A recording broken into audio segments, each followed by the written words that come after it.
Good morning and welcome to the 6th meeting in 2013 of the Health and Sport Committee. And as usual at this point, can I remind those present to switch off all mobile phones, Blackberries and other wireless devices, as they can often interfere with the sound system. Our first agenda item today is to consider two negative Scottish statutory instruments, or SSIs. The first of these is SSI 2013/40, the National Assistance Sums for Personal Requirements Scotland Regulations 2013. There have been no motions to annul the subordinate legislation. The Subordinate Legislation Committee has not drawn the instrument to the attention of the Parliament. If members have no comments to make, I will put the question, which is, on SSI 2013/40, the National Assistance Sums for Personal Requirements Scotland Regulations 2013, that the committee has no recommendations to make. Are we all agreed? Thank you. The second instrument is SSI 2013/41, the National Assistance Assessment of Resources Amendment Scotland Regulations 2013. Again, there have been no motions to annul, and the Subordinate Legislation Committee has not drawn the instrument to the attention of the Parliament. Although it noted that the regulations have been amended 15 times, if members have no comments to make, I will put the question, which is, on SSI 2013/41, the National Assistance Assessment of Resources Amendment Scotland Regulations 2013, that the committee has no recommendations to make. Are we all agreed? Thank you. We now move to agenda item number 2, which is roundtable evidence sessions as part of our inquiry into teenage pregnancy. And can I welcome the roundtable contributors to the committee this morning. What I intend to do, as I normally with the round table, is just introduce ourselves as we go around. My name is Duncan McNeill. I'm the MSP for Greenock and Inverclyde and convener of the Health and Sport Committee. My name's Denny Ford. I'm the Corporate Parenting Officer for Who Cares Scotland. My name is Bob Doris, Member of Parliament, Scottish Parliament for Glasgow, and I'm Deputy Convener of the committee. I'm Anne Houston, Chief Executive, Children First. Richard Simpson, MSP Mid Scotland and Fife. Terry Ryland from FPA, the Family Planning Association. Drew Smith, MSP for Glasgow. Jane Hughes, Deputy Chief Executive for Brooke. Gil Patterson, MSP for Clydebank and Mulgai. Mark MacDonald, MSP for North East Scotland. Lucy Morton, Service Manager for NSPCC Scotland. Richard Lyle, MSP Central Region. Jonathan Shear, Scotland Director, Wave Trust. Aileen MacLeod, MSP for the South of Scotland. I'm Alistair Noble. I'm an Education Consultant for Care for Scotland. Nanette Milne, MSP for North East Scotland. Joanne Milligan, I'm the Support Team Leader at Fife Gingerbread. Thank you and welcome to you all. And just to set us off, can I have Richard Simpson just to ask the question, and then I will look to the witnesses in preference all morning. Convener, in the last session, we were talking about some of the statutory services that are available. We looked at Family Nurse Partnership. We were talking about health visiting as being two of the services that are there to support young mothers. Today we've got the third sector here, and I'd really be interested to hear from the third sector as to whether they feel that their interconnectedness with the statutory services in a way which provides a coordinated service is effective. And I asked that question partly because one of the clerical staff and myself were down in Oldham and saw a highly integrated service that had both social work, midwives, and in this case the Brooke Clinic working together very closely, and indeed co-located in the centre of Oldham, and working very effectively in a town which managed to halve its teenage pregnancy rate to below the in a relatively deprived area, to below the English average. So I just want to hear from people as to whether they feel they're truly engaged at the local level with these other services. Thank you. I think my response would be I think it's quite varied. Certainly, for example, within Bathgate, we have a healthy living centre, chill out zone, and it's jointly funded, in fact, by Health, the local authority, and ourselves. There are nurses and doctors who provide services within that, as well as our own workers, and indeed local authority in and out. So I would say that is a very good example of where it can work extremely well. I think I would say in some other local authorities it doesn't necessarily work in quite the same way, and in some places certainly some of the caseloads of, for example, health visitors have mitigated against that being possible at times. But we're supportive of a lot of the other services that are out there, but it's very variable would be my short response to that. Anyone else? Would you like to expand on the health? You said the health visitors have mitigated against that. Well, I think it's the caseload levels, and certainly our experience, we have had some concerns for a while about the ability of health visitors to continue to provide services for young mums and others who are at risk. Certainly they're able to provide, they tend to identify and target those most at risk initially, and our concern is sometimes some others might fall through the gap if they're not initially identified as being high risk. Is there anyone else wish to respond to it? Yes, please, Jane Hughes. In terms of Scotland is our services in Highland, and we have some really strong partnership working there. I suppose compared with, again, obviously I'm familiar with the services in Oldham, the comparison I would draw is that the services we're engaged with in Scotland tend to be more the sexual health services, more health service provision and slightly less links with some of the social care provision in terms of drawing a comparison. Nonetheless, there is good partnership working. And we've also established good links with schools and youth settings, which enables us to do some of the sort of education type interventions and also to have links with the actual service provision, which is helpful. Yes, please. Yes.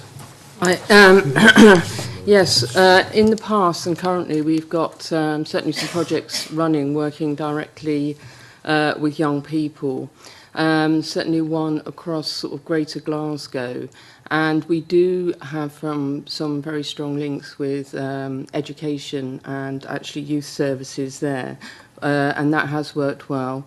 And certainly in the past, again, we've worked directly with parents, particularly across Lanarkshire and Dundee, empowering them to talk to their children about, again, linked with sex and relationships. And again, we've drawn some very good links with statutory services in that area. More recently, we're also doing some work with, joint work with Scottish Autism, again, in relation to sexual health and empowering. That is in its early stages, but again, the partnerships have proved currently at the moment very successful. Joanne Mulligan. Yes. 5 Gingerbread are currently operating 3 teen parent projects in Fife, and those are on the basis of a multi-agency steering group that oversees that. And we found that particularly successful because we've been able to expand the services by working in partnership with other agencies and voluntary organisations as well. Thank you. CARE has produced a resource for schools in the area of sex and relationships education. I think patchy would be our experience in terms of the uptake of that. We're required to make a small charge for the presentations that we offer in schools, and that has been a significant difficulty for some schools and local authorities. We've also found a degree of antipathy to the emphasis that we have in our sex and relationship presentation. I could say more about that later. So we have found it pretty patchy, actually, and quite difficult to get into as many schools with our resource as we would wish. Yes, I'm really, one of the things that I think that I was most impressed with in this very successful project was the fact that once the young person had made connection to the services, which they were able to do in a fairly unstigmatised way, a bit like the chill out zone in West Lothian, where I was aware of, they actually then had an individual worker. So the other workers then supported that worker. Then the worker might come from the Brookham, the worker might be the community midwife, it might be a social work person, it might be a third sector person. But once the link was established, that was actually then taken through with the young mother in a way that allowed them to be supported in an unstigmatized way. And I just feel that we don't seem to have the level of integration that we really need in this particular area, that's supporting the young mothers. And we'll maybe come back to sex education and stuff later. But it's that support for young mothers, because the other impressive thing in Oldham is the number of repeats, repeated pregnancies also went down very significantly.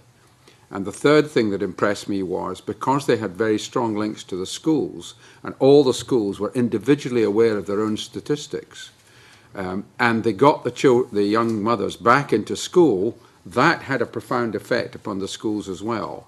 So, I'm feeling our services in Scotland are not just patchy, but very patchy and very not even integrated. So even in Gingerbread, where you've got a multi-agency steering group, there isn't a multi-agency coordinated, one-point access system. Anderson? In addition, just to mention, in addition to the Chill Out Zone, we also have a young mothers group which works out of Edinburgh, and that's very much the kind of support that you're referring to. Now, that is run by Children First, financially supported by the local authority, but it does work very hard to make those kind of links so that the young mums can link in with the other services locally. It's interesting, Dundee, the evidence we had from Tayside was that they'd actually stopped their young mothers group when they'd introduced FNP, and I thought that was not good news. We have very positive feedback from the young mums, the difference it makes. Lucy Morton? The NSPCC is working in the area of very vulnerable families, and we're providing a joined-up service that has a health practitioner and a social work mental health practitioner working jointly with families. So at the very point of the interface with the family, the service are joined up, and it's very much in collaboration with the local NHS service as well. So I think it's really important for young women, especially where there's issues of trauma and particular vulnerability, that the service, the experience is joined up, and there's not a variety of different professionals around the family asking the same kind of questions in different types of way and so on. And we're able to build that relationship over a lengthy period of time with those families.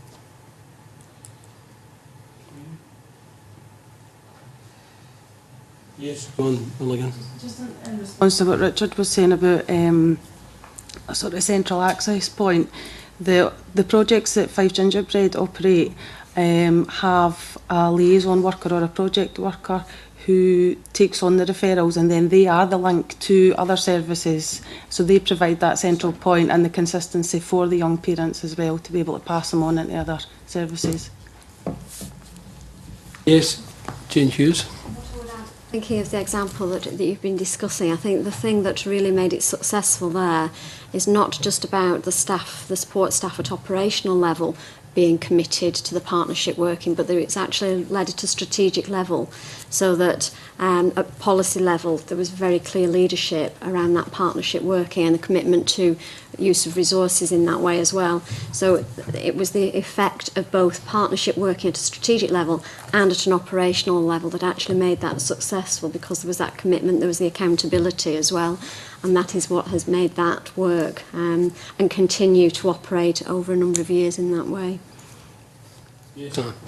I suppose one of the things that I think is really important, even where these services do exist, is that they're linked in also with the local communities and the whole community engagement, community support that is required over and above specific services. And I suppose at this point I would also just mention, I think it's really important to remember the young fathers as well as the young mothers. We've done quite a lot of work in the past and currently, and also some research into the views of young fathers.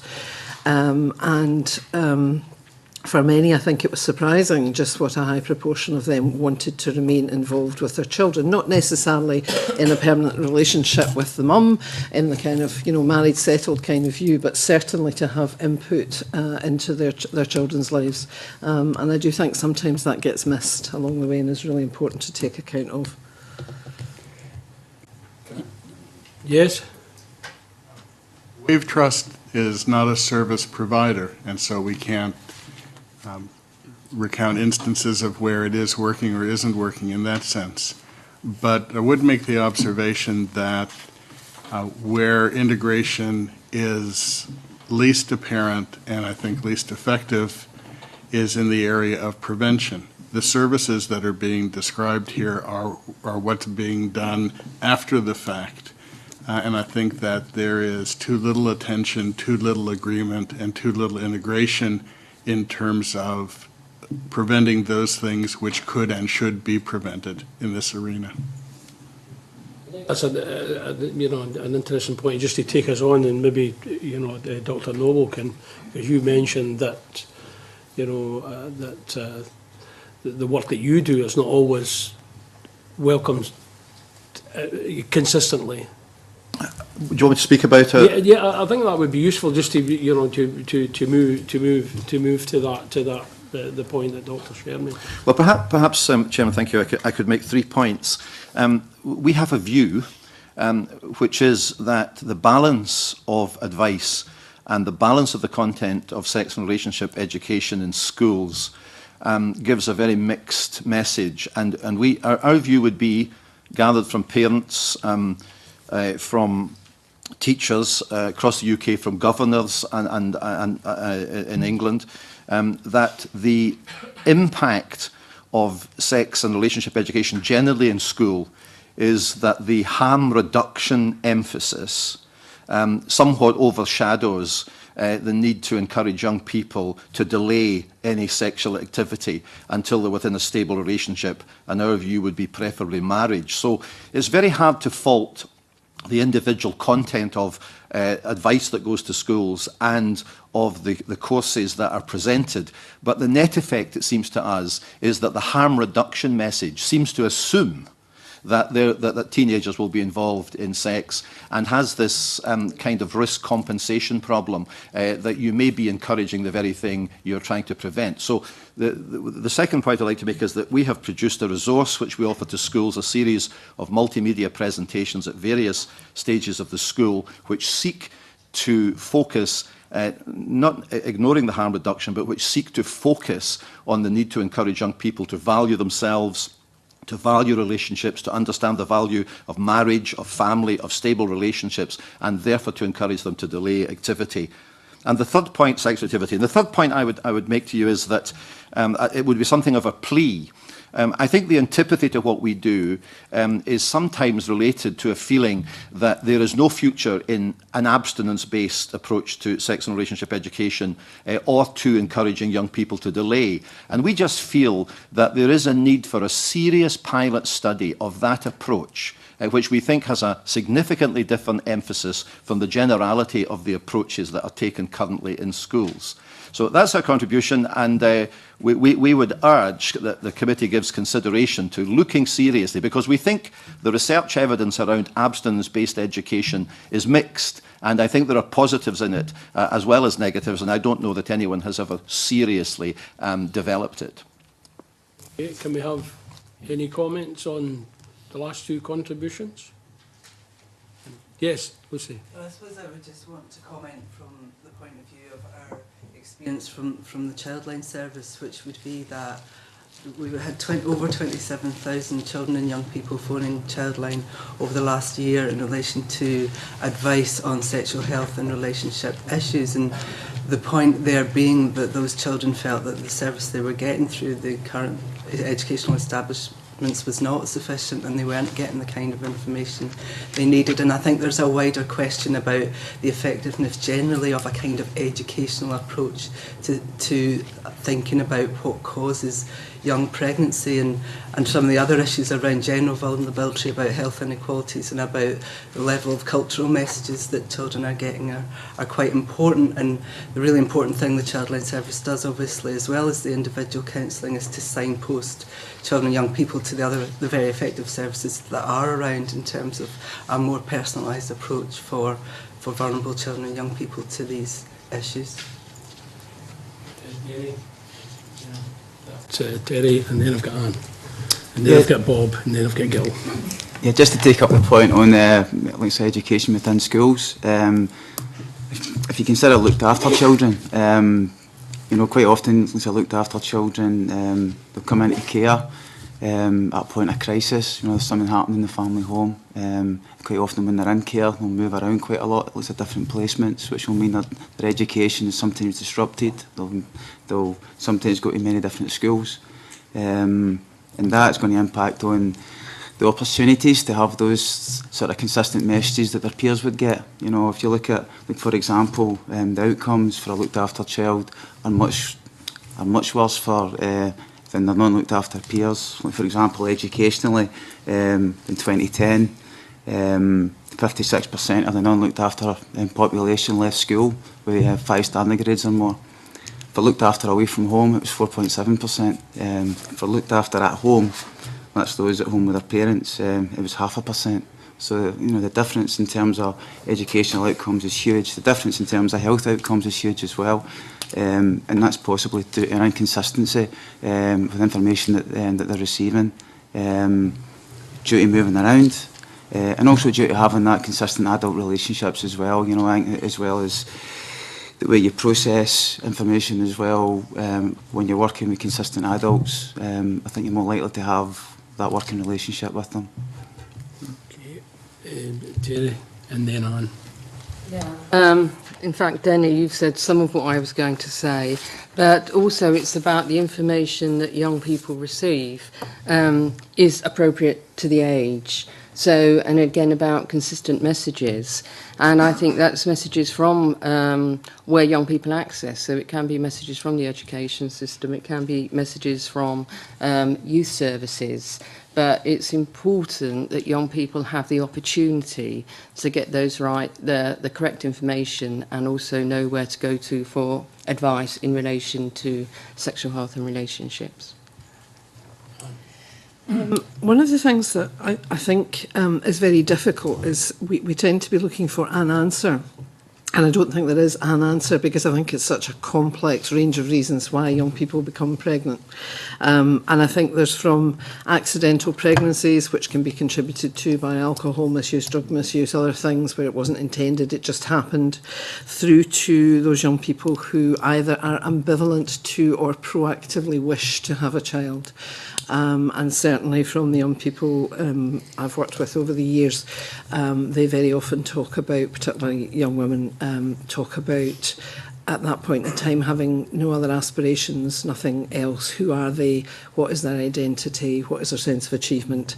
And sometimes they will hope that a baby will both love them and they can love it, and that will fill a bit of a gap. So I think you're looking at very different responses to those two groups.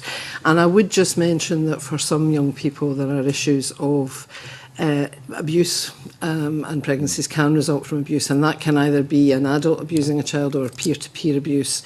Unfortunately, some of the research around young women's views of themselves, their sense of self-esteem and what they can expect out of a sexual and other relationship are still very very negative very often, and unfortunately young women will very often find themselves in abusive relationships. So I think the issue is there are so many reasons and so many contributing factors that there is no one simple answer, and it's a range depending on what the issues are lying behind. Do any of our other of our panel members want to contribute? Yes, Jane.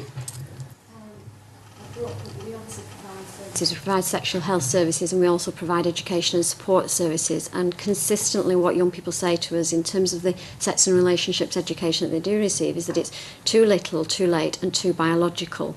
And what they ask for is education support that actually equips them with the language and the skills to actually manage their relationships effectively, to understand what's appropriate behaviour, what's inappropriate behaviour, and also to enable them to resist pressure and peer pressure. And that what they say to us is very often that's not the type of education that they're receiving, and that is what they need. And as Terry mentioned previously, that it's age appropriate, so that there is education provided throughout their education, but it's age appropriate over a period of time. On the panel members want to come in at this time? Bob?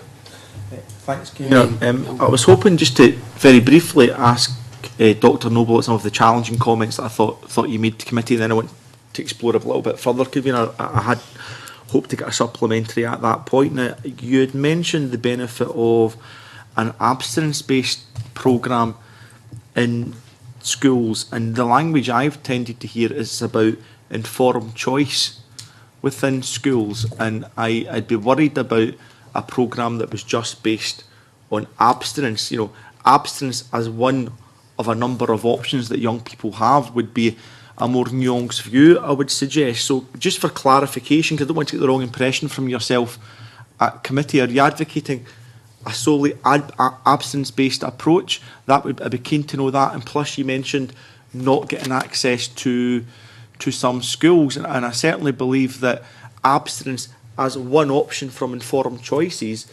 should be presented to young people, whether your organisation presents that or the schools present that. I think that's a reasonable question to ask, but some clarity around that I think would be quite useful for the committee.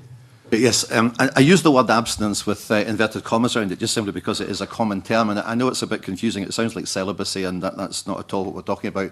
I think it's better to talk about encouraging young people to delay sexual activity until they're within a stable relationship, and we would say preferably marriage.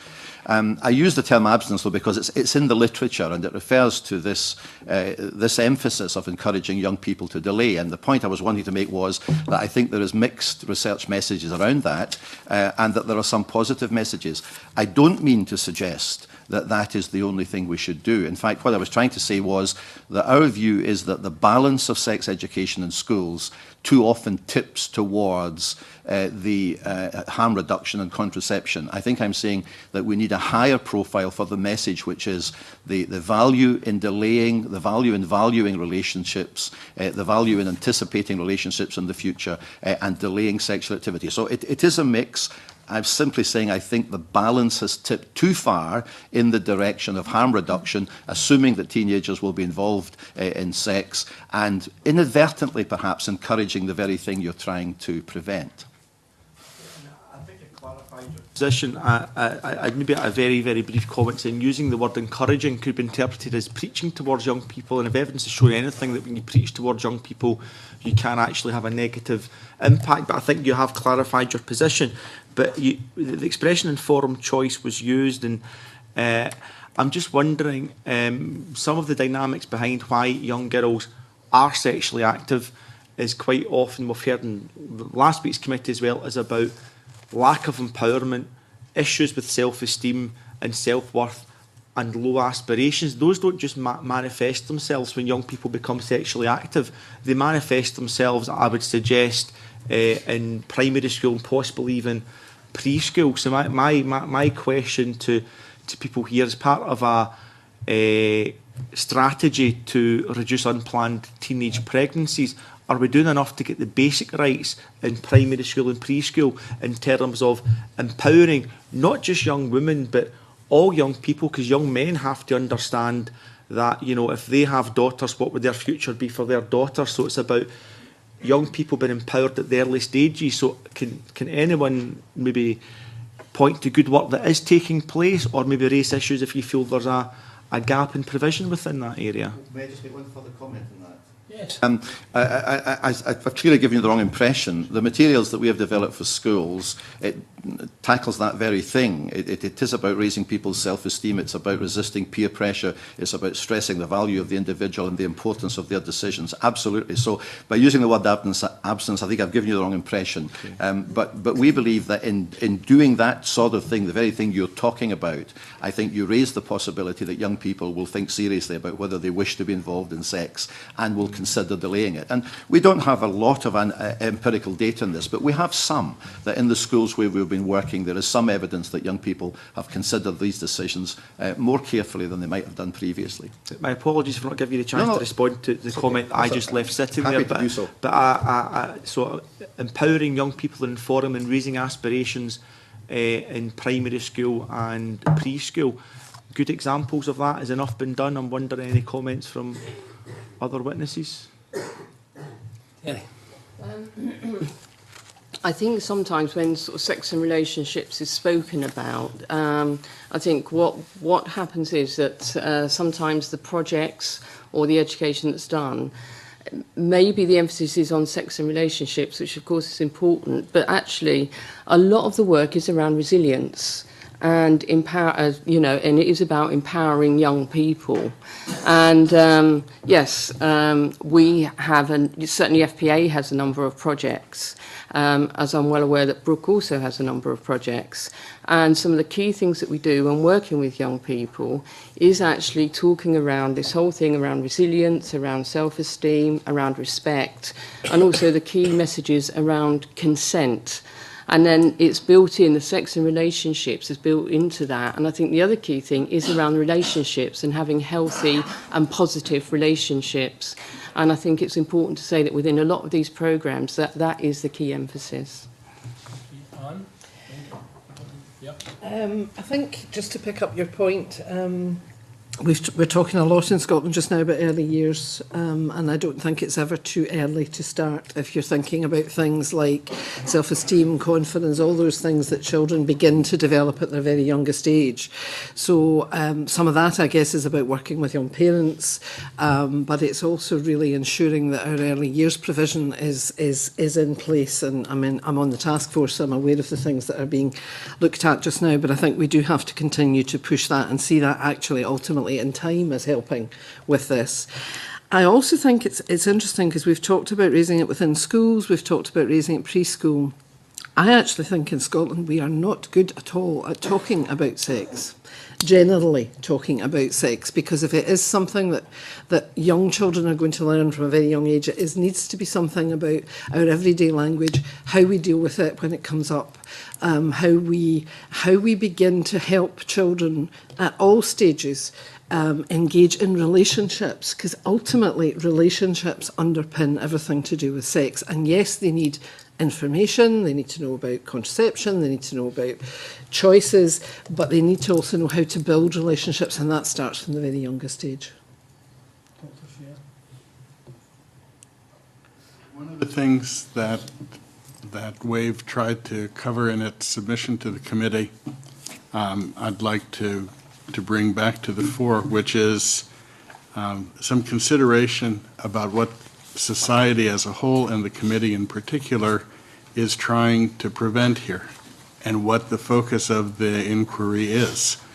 My understanding is that this is not an inquiry on teenage sexual behavior or teenage relationships, as important as issues of teenage sexual behavior and relationships are, but rather that it's an inquiry about teenage pregnancy. And that's only an occasional result of teenage sexual behavior. So it's not that the other is unimportant, but there needs to be some clarity about both what it is that's being looked at and what it is that's trying to be prevented.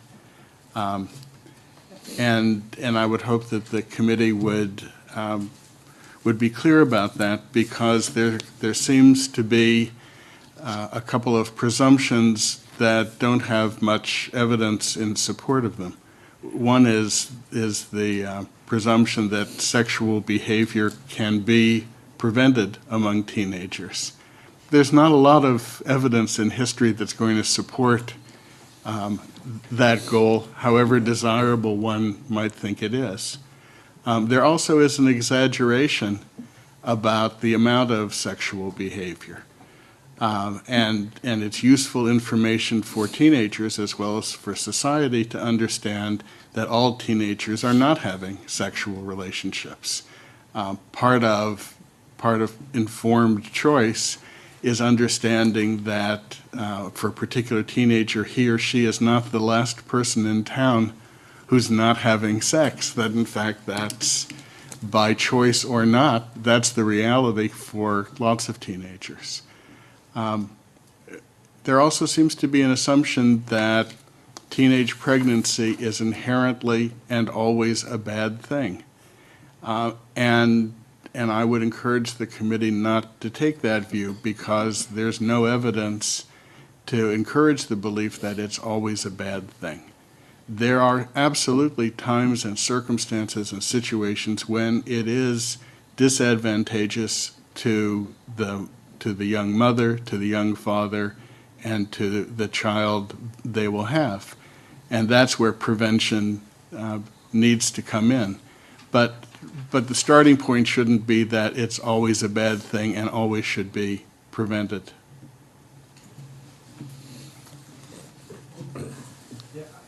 That's a very valid point you make, Dr. Sher, but just for clarity, would you agree that, back to the idea of informed choice, so not a moral judgment about whether young people should or shouldn't have sex, because that's going to happen. It's about whether it happens with appropriate consent, whether it happens in a pressurised environment, whether it happens without taking precautions because of drug or alcohol abuse. It's the context by which young people are sexually active, I suppose, is what I would put towards you. And would you accept that a lot of core skills that young people need isn't about sexual behaviour, although that's very important, about having safe sex, but it is early in pre-years about self-esteem and about valuing themselves and having aspirations, not as a moral judgment, because that means when young people do decide they want to start a family, they're far more likely to have positive life outcomes, and their children are far more likely to have positive life outcomes. So I totally accept everything you've said there, but do you still believe that it's important to do a lot of that work in the early years? No question about it. In fact, WAVE, one of WAVE's claims to fame is that the organization was largely responsible for bringing things like the Roots of Empathy program to the UK from Canada. And that's a program where babies are brought in to primary schools. And the idea is not to encourage primary school students to have babies, just so there's no misunderstanding.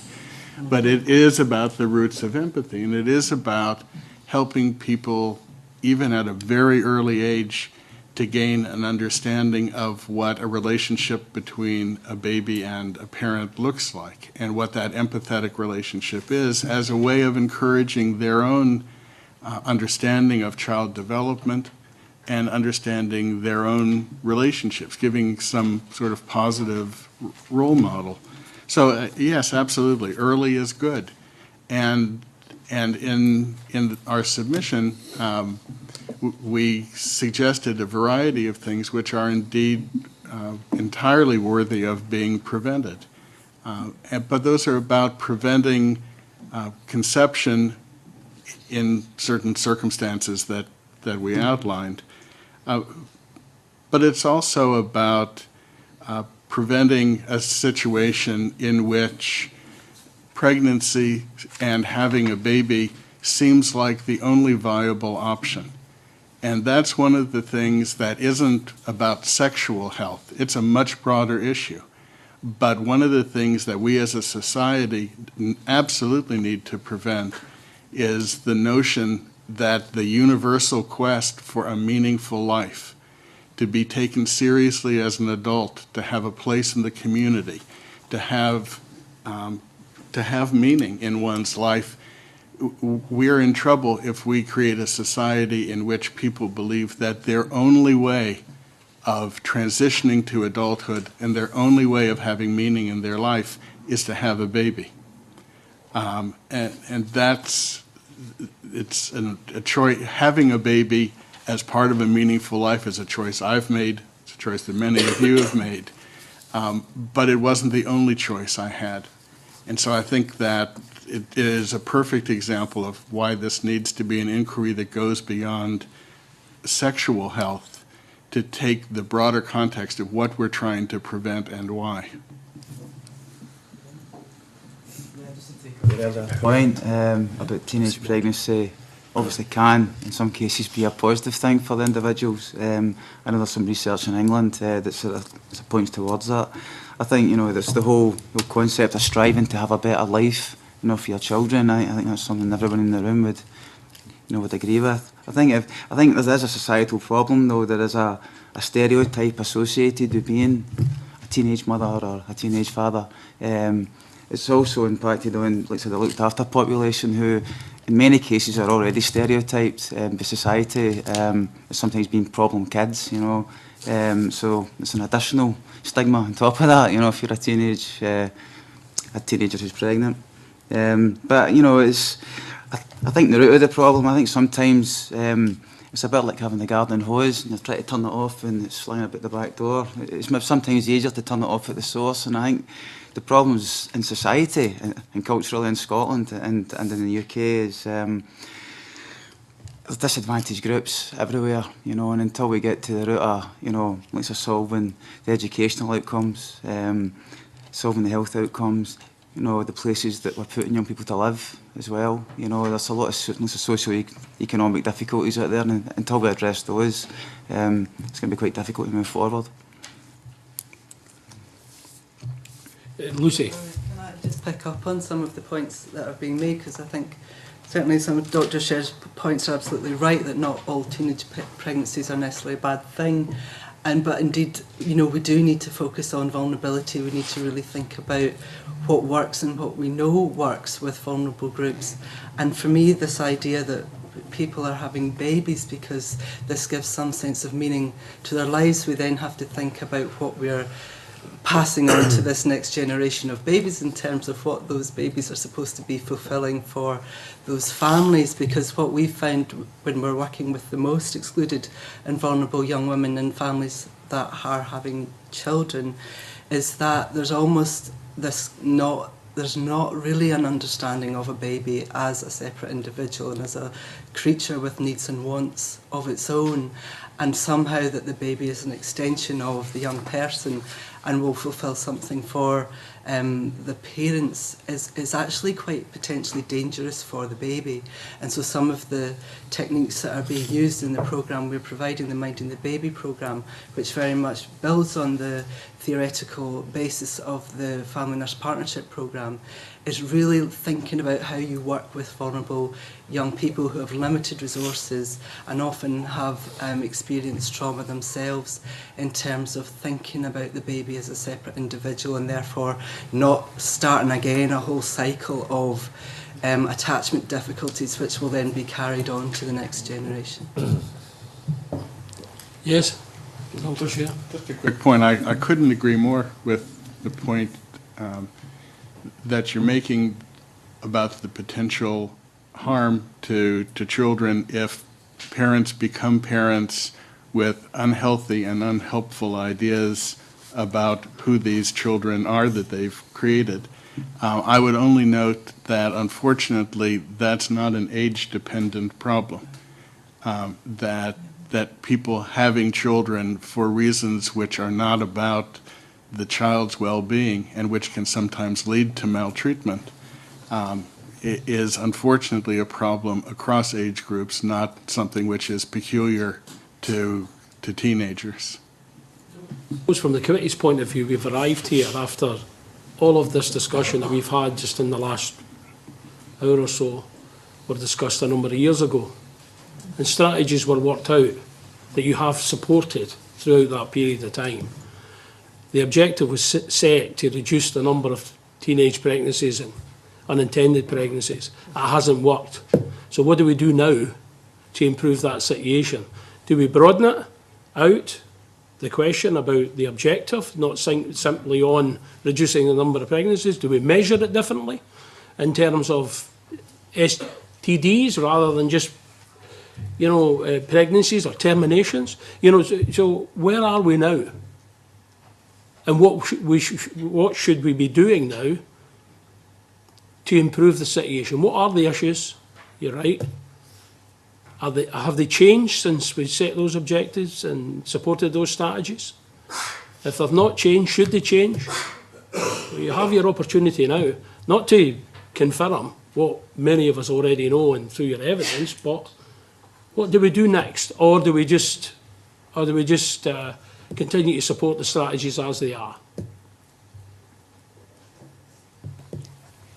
Lucy Morton. My plea would be to look at the evidence about what we do know that works, and that is the basis of the services that the NSP is providing free at the point of delivery, free across the board in various communities in Scotland, because we're trying to understand. We've got a robust evaluation programme for everything we're doing and trying to understand the impact. And one of the things we're doing is trying to understand what it is about the Minding the Baby programme, which has an emphasis on parental mental health as well as infant mental health, changes about that relationship with the baby that makes things better, that improves attachment, and that's the results they've had over in America where it was developed. But also they've found that subsequent pregnancies for young vulnerable women who may still be teenagers are reduced, and again that's something that Family Nurse Partnership is doing. So I do think it's about focusing on the evidence and focusing very much on vulnerability as well, and maybe not, issues about education is not my area of expertise. I suppose for us, it's about thinking about children who are at most risk of harm in the next generation of children as well. The objective and the target was set was not to look after young mothers more effectively, although that was a subsequent issue. The objective of the strategies was reduce the pregnancies. Because I presume that governments at that time and professionals had decided overall, in the majority of cases, it's not a good idea to be 16 and having a child. I don't know if anybody here would recommend it for their own. Probably not. So that was the objective. Dr. Noble. Chairman, at the danger of sounding a little smug, I mean, we would be absolutely dismayed that the current range of strategies, as you say, do not appear to be working. That's why we are urging you to take, particularly in the area of sex and relationship education at school, to take a fundamental look at the emphasis of these programmes.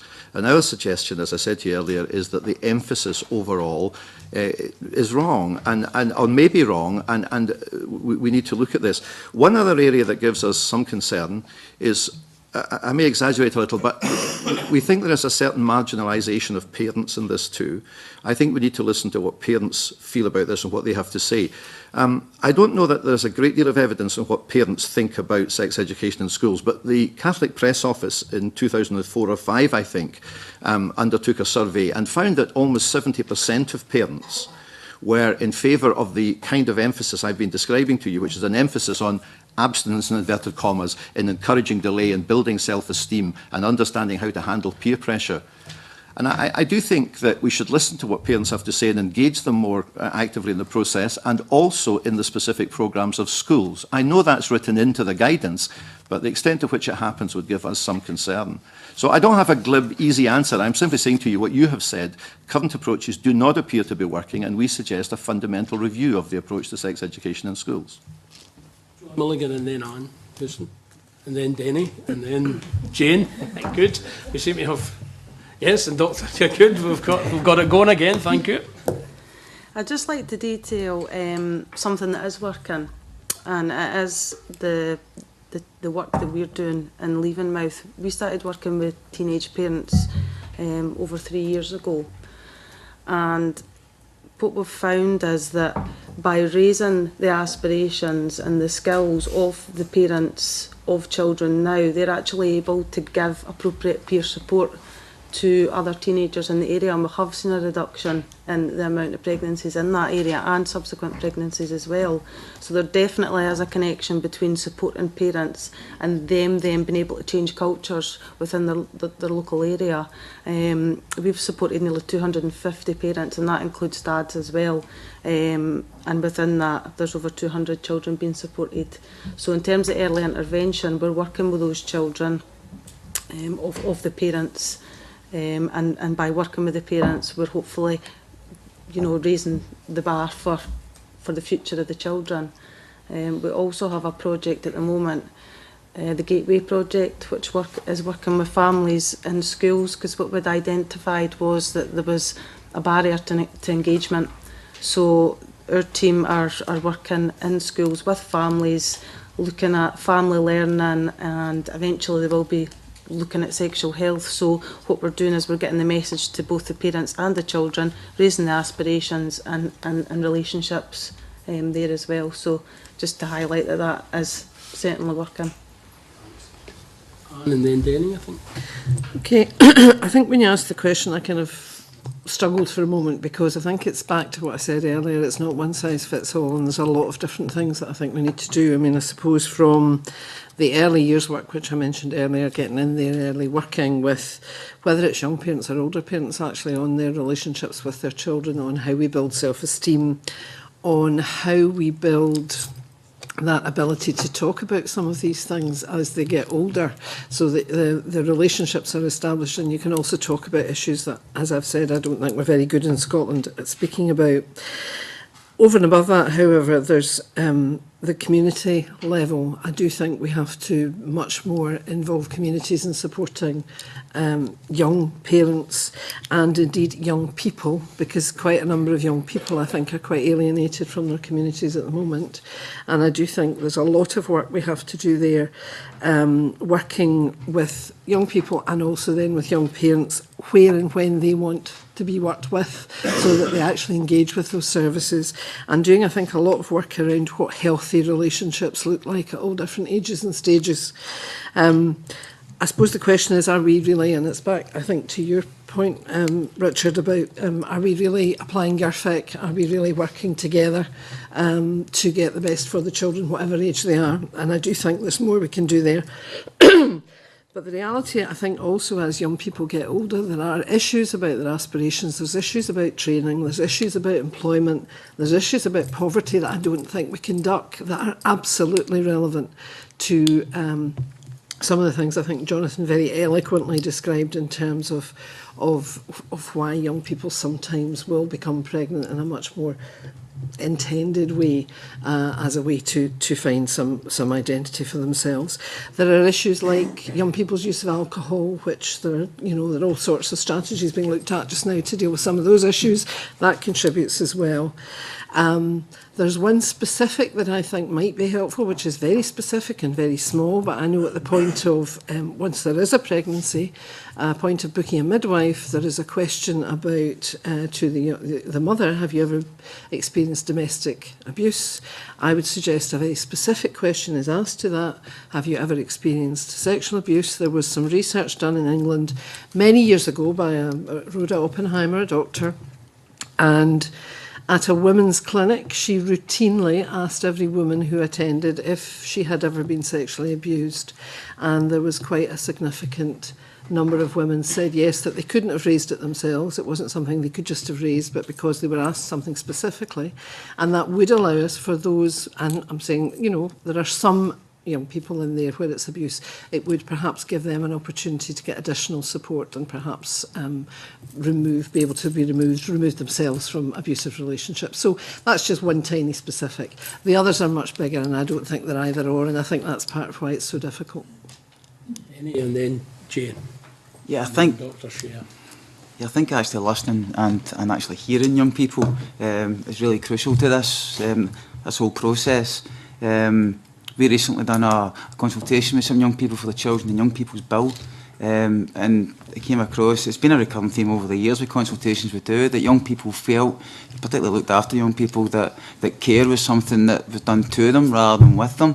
And I think actually by taking evidence directly for young people, that's a real expert view, and you would get, I think, a powerful testimony for them. I think it's something we need to get better at listening and hearing and acting upon what we're hearing. Thanks. We do have a couple of sessions next week. We're going to deal with young people directly at our next session. Jane Hughes and then Dr. Shea. support much of what the previous speakers have just said, but going back to your original question, I think it is important that there's a strategy, and I think if the powers are delegated to local authority, it's important that they're held accountable, and also that support and guidance is provided around commissioning appropriate services to deliver against that strategy. And going back to something we were discussing previously, I think that to have SRE made statutory on the curriculum so that it's consistent, it's not patchy, there is actually a consistent approach for all young people, and I think those are critical areas. And going back to having a strategy specifically around teenage pregnancy, it is key that any strategy for that is tied in very closely to the other strategies that we talked about, for example, around drug and alcohol use.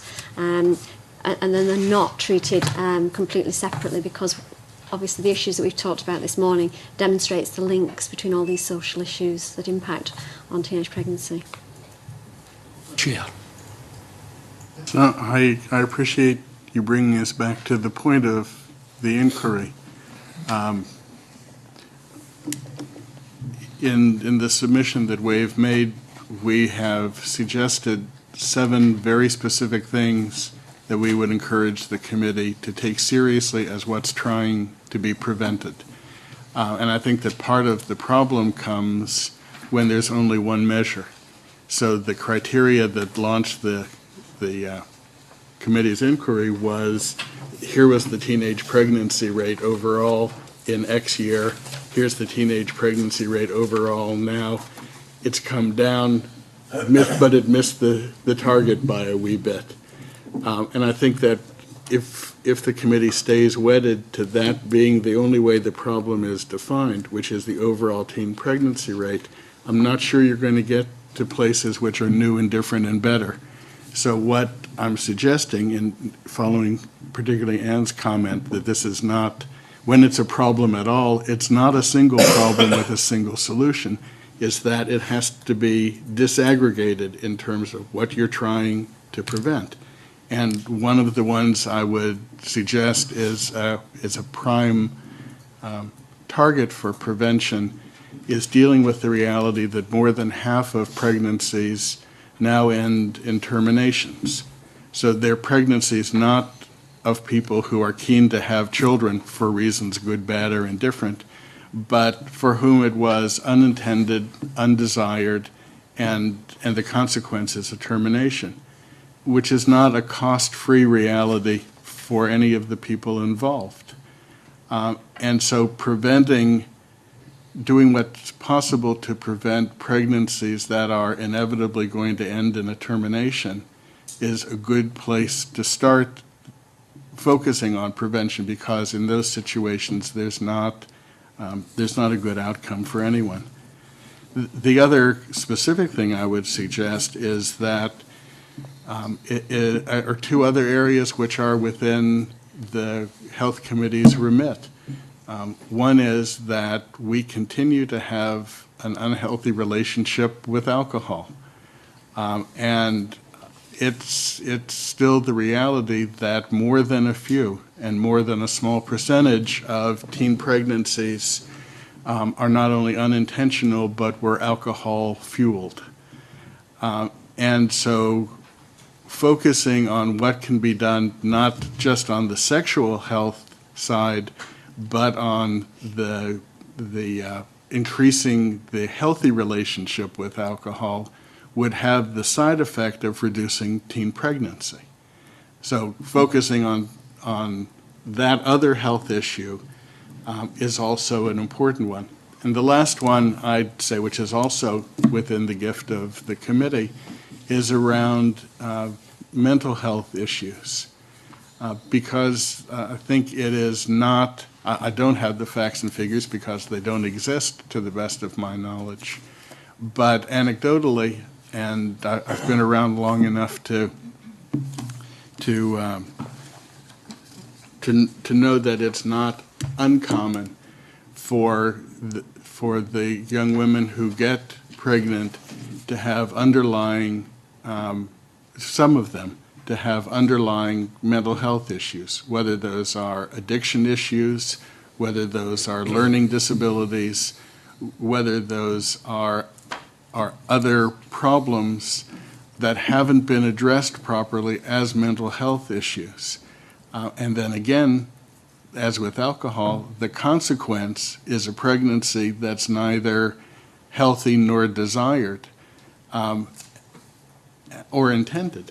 And so part of the solution to the problem part of teenage pregnancy is to deal more effectively with adolescent mental health issues, which continues, unfortunately, to be one of the weaker spots in Scotland's overall health provision.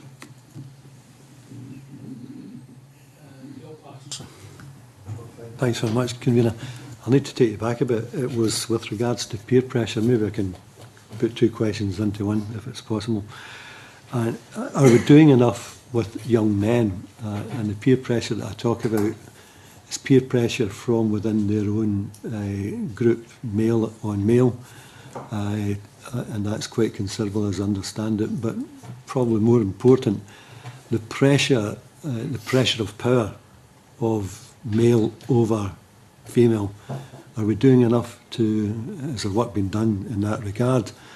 And of course, I'm talking about in school. And the other question related to that is that what we hear about insufficient expertise at school, or in some schools, because I don't believe that's true, that it's across the board. But is it maybe a reluctance in the part of the teacher or the system, where they're coming from other pressures from out with the school, from parents, and they don't really feel comfortable? They might be very good at what they're doing, but they're reluctant to deliver it properly because there's other things happening in the outside world, and the pressure from parents not to maybe be explicit might be one of them. Anne Houston? I think probably my first answer would be no, we're not doing enough. But I also think, just taking up your point about schools and how schools might receive some of that, we run some services in schools which are raising, broadly they're around the area of awareness raising around domestic abuse, but they're in primary schools, transition between primary and secondary, and they obviously come at that from a much more gentle. I mean, the purpose is to raise the awareness of domestic abuse and relationships between often the parents, but generally looking at this whole area of how young people relate to each other in relationships. Our experience is that it's, in a number of schools, extremely well received and very highly evaluated in terms of the difference it makes to young people's attitudes by the end of the programme, and also how useful that is to take out with. However, I think I would have to say there are some schools who are very reticent about allowing that kind of discussion within school. So I suppose it goes back to some of what I said earlier about, I think we're quite... we don't very easily talk about sex. I think there's a whole variety of things that in some places are not very well accepted in terms of raising some of those more difficult issues. So we certainly, I know, are much more willingly, with open arms, welcomed into some schools than others. And I do think for the young people who are in other schools, that's a real loss for them. And I do think we need to address those issues. Jane? I think you're right about the variation between schools, that some are more receptive to this type of approach, but I think that's where there's a value sometimes in having external agencies working alongside schools and providing that support. Joanne mentioned before work around sort of peer education and peer mentoring, and I think, you know, from our experience, that's something that can be very valuable in engaging and supporting young people, both young women and young men. Particularly around work in terms of reducing peer pressure and them actually learning how to respond to that pressure and make informed choices and informed decisions. And I think that's where there is a real value between services working together. And I think this third sector in particular, there are a number of organisations that have some really good programmes where they work with schools and indeed in informal education settings as well to provide that kind of support and input. Terry. Yeah, I would echo what Jane said, and I think particularly in relation to peer pressure and working with young men, again, there are some services that work directly with young women, some services that work directly with young men, and some of our experience has shown that actually working with young men and young women together has actually been very beneficial, particularly around peer pressure and particularly around relationship/domestic abuse, because some of it is the level of understanding and the acceptance of some young people, like, oh, it's all right for my partner just to slap me. But actually, when that's spoken and talked about in a discussion with young people, and well, is that really okay? And that's when you can get the back and forth between the young men and the young women. And so, again, I think that is a very key area that needs to be looked at, and goes back to when we talk about sex and relationships education. There's a lot of the life skills that are a key element, and sometimes when you talk about life skills, it's what everyone needs to be equipped with, and then you can build the sex and relationships on top of that. Anyone else? Gil?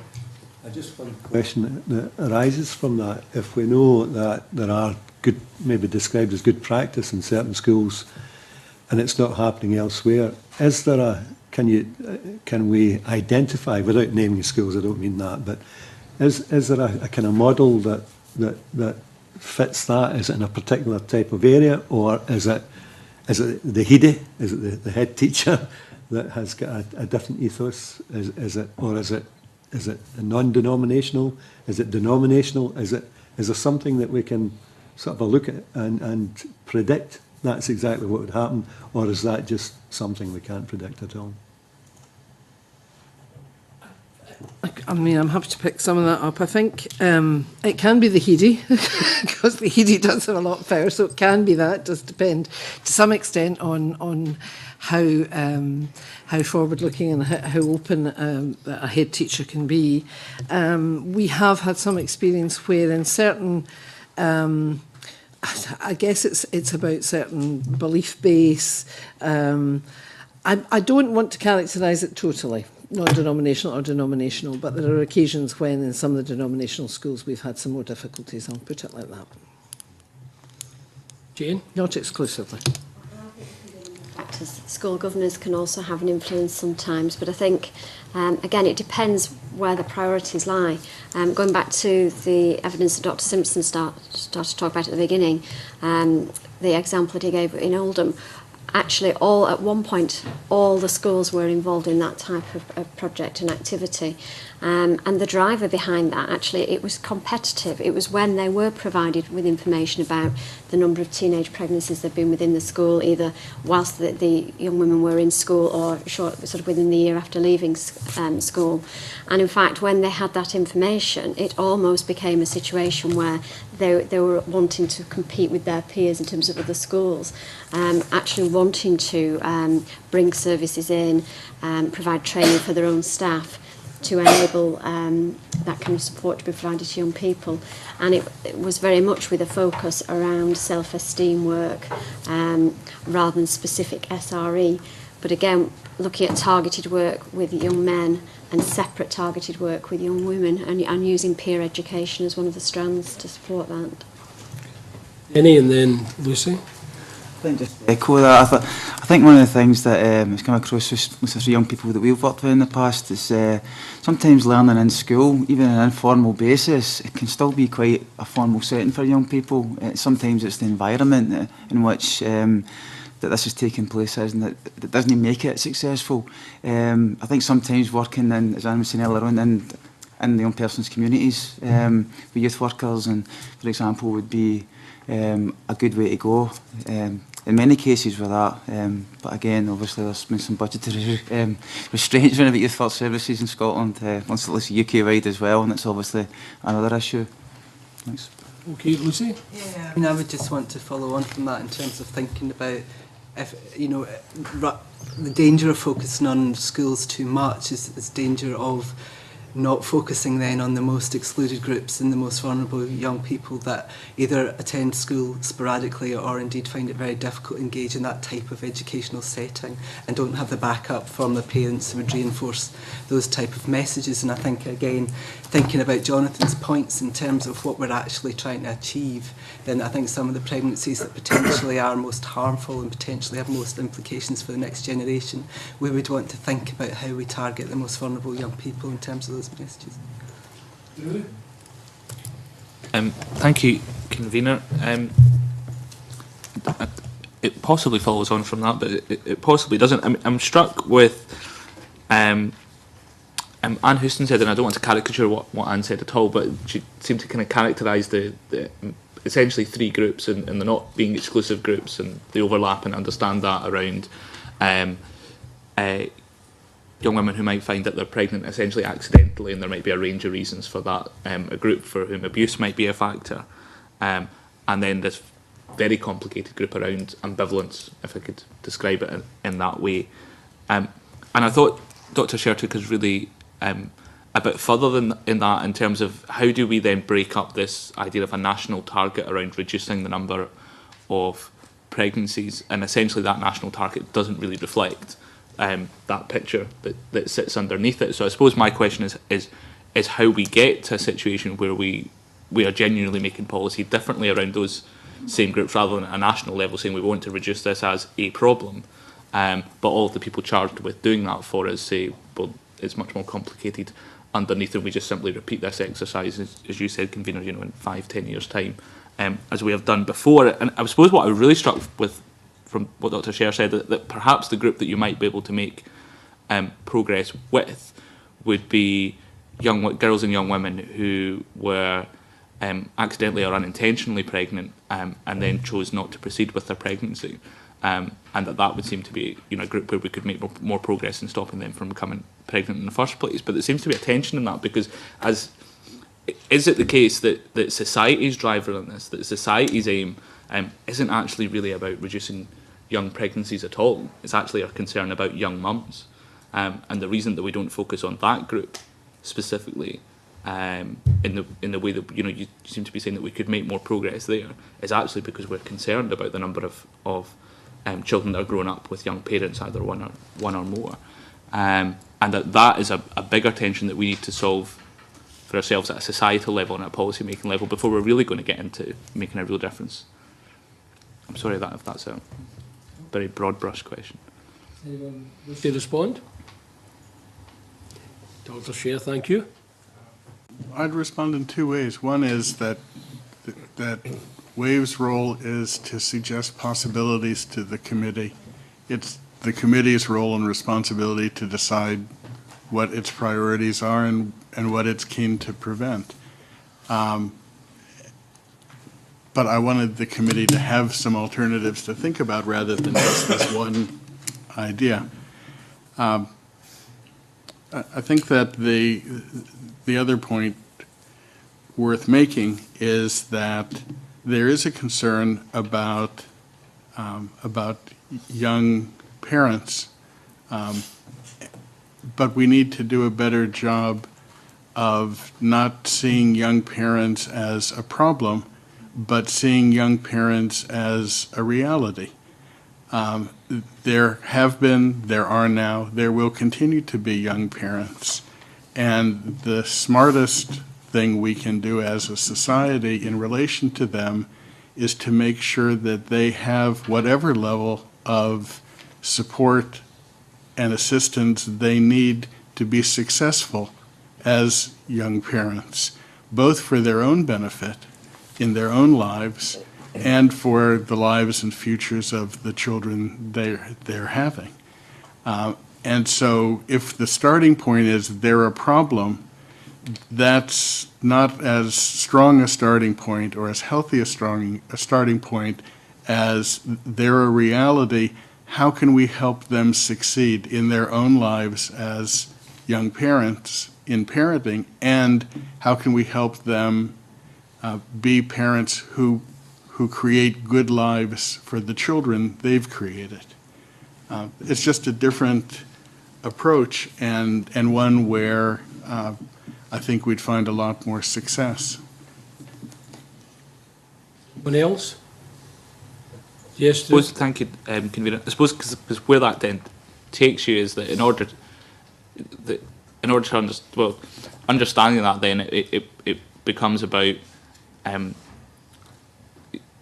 you actually need to take a different approach, because if your concern is about young people being sexually active, and that is what is society driving our concerns, then that's not actually addressing the three kind of broad different groups that we're talking about. Can I just ask something really more specific, Duncan, and then I'll leave it. And that was around, people will be aware the committee's had written evidence about access to sexual health services in schools, and understandably that's been picked up in coverage of the committee's work.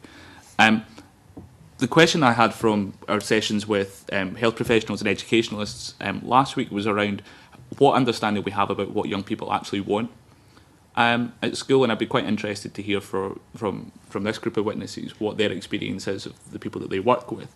Is it because what we seem to be hearing back last week was completely different. And some young people, it might be appropriately want to receive, whether it's contraception, whether it's other sexual health services, whatever it is, at school, and school is the place that's convenient for them. But for other groups of young people, the school would be the last place they would want to go.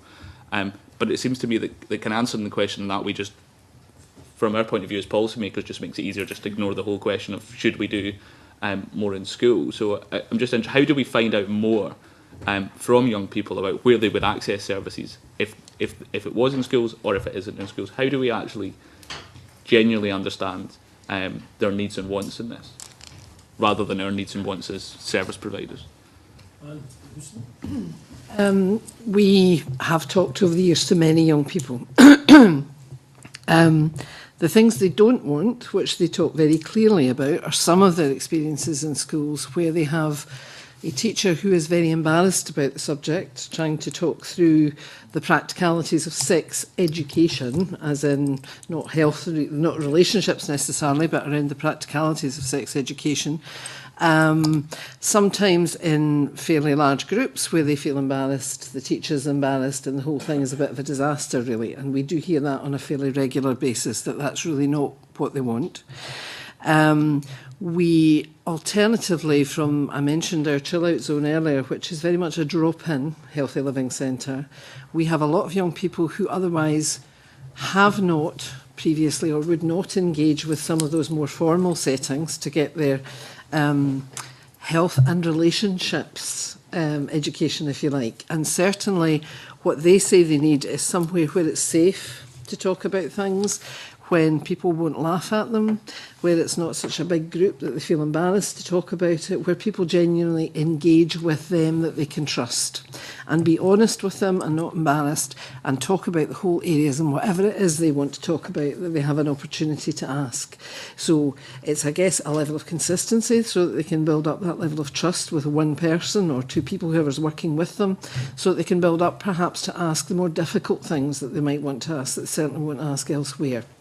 So those are the kind of things we hear very clearly from young people is what makes a difference. And then we will work through, we do a lot of the reality testing type work in the cause. Things like there's a pregnancy suit that both young men and young women wear to see what that actually feels like, what the reality of that is. We have the realistic dolls that they take away that keep them awake half the night because they cry if they're really thinking about it. I mean, some of those things now, that's resource intensive and that's difficult, but we are talking about particularly vulnerable young people there who do not engage very often with a much more formalised method, and they certainly say that shifts their attitude quite significantly and also enables them within their own relationships to begin to talk to each other as a young woman and young man about what they might want together. Yeah, just to follow on to Anne's point, Hooker Scotland have worked on a national training programme for corporate parenting with elected members and NHS Health Board directors over the last couple of years. And we've been fortunate enough to interview young people in every local authority. as part of lots of training films we've been making, and one of the things that's came across, young people are quite happy to sit and talk about their accommodation experiences, their education experiences, you know, their experiences accessing leisure, for example, their hopes and fears for the future, their care background. Getting them to talk about health is sometimes pardon the pun, it's like kind of drawing teeth, you know, so sometimes is a challenge, you know. So in terms of the group of looked after young people that we work with, sometimes health can be a low priority, and getting them to engage in any level can be a challenge. Jane, Lucy, Dr. Shear. I would support both what Anne and Denny have said. At Brooke, whenever we're establishing new services, we always consult with young people, and we will consult with young people who've already been service users and those that haven't. And I think that's critical, and it goes back to the point you made. Actually, there are different views, and what young people need is choice. So you may have some services provided in schools and colleges, but you will also have services out in the community. And the critical thing is that young people are aware of those services, that they're well publicised, that they know they're available, and that they feel they can access them, both in terms of feeling comfortable when they visit that service, having staff there with the right attitude and approach, so that they feel confident to access those services. And I think this is where, again, education can play a part, because if you've got people from those services actually going out into the communities or into the schools or into youth settings, it starts to make that link to the service with the young people, and very often they feel more comfortable with the kind of worker that will be out in the community, or an education worker, and actually that can help to overcome some of the barriers and some of the fears about accessing a more clinical service. So I think it is about that choice and a broader approach. And in terms of how you find out you're going in the right direction, you said that next week you've actually got young people coming in, you're going to be speaking with young people, and I think that's really important that those young people have a voice. I would agree with the last three speakers in terms of thinking about the individual needs of particularly vulnerable young people and how we meet them, but just to add to that in terms of what Denny was saying about young people, vulnerable young people's reluctance to talk about health issues, that's not borne out by the calls to Childline, and obviously they are keen to talk about relationship and sex and health, and so you wonder, I mean, certainly there's a point about, I think, confidentiality and trust, and maybe what young people are looking for. They're worried if they start to talk about sex and maybe what's happened to them that's not safe, that what's going to happen to that information, and I think we have to take that seriously. And certainly our Childline service bears that out, that people do want to talk about these things, but they value that confidentiality that service provides. Dr. Shear. Things which I think would be agreed by everybody around the table, and perhaps understood by everybody around the table, is the role that child maltreatment plays in all of this: child abuse, child neglect, witnessing domestic violence. And part of the reluctance of young people to talk about some of these issues is because it requires them to confront some of their own harm that they've experienced in their own lives. But child maltreatment is an undercurrent here, and preventing child maltreatment is absolutely essential to dealing with the issue of teenage pregnancy.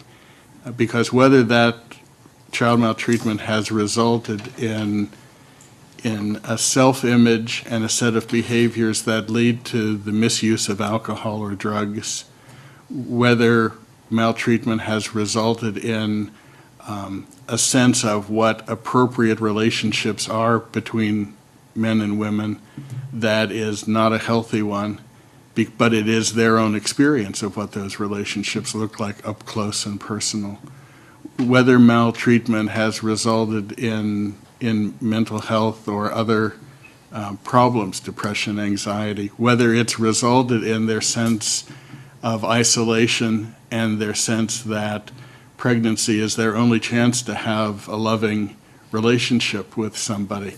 It manifests itself in lots of different ways, but the underlying commonality is that for too many people who are part of the teenage pregnancy equation, child maltreatment that they've experienced is an underlying root cause. And I think the lesson for the committee in that is that giving priority to both preventing maltreatment wherever possible or dealing as quickly and effectively with it as possible after it's occurred, it will have the side effect of reducing some of the motivations and some of the pressures that end up leading to teen pregnancy. And so if we understand this in part as a consequence or as a symptom of not having addressed the prevention of child maltreatment, I think we'll be on the right road. I think our final 10 minutes. Mark, sorry, I've got Mark first, Nanette, and then...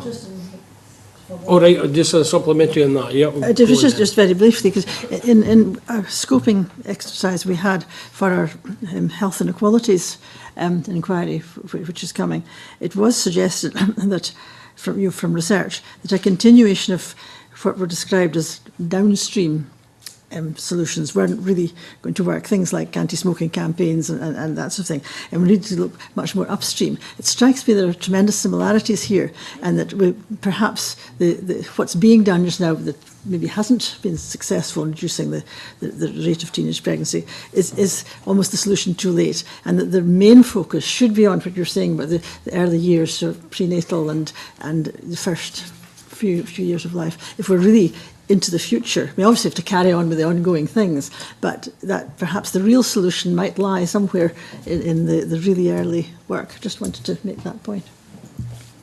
Yes, Danny?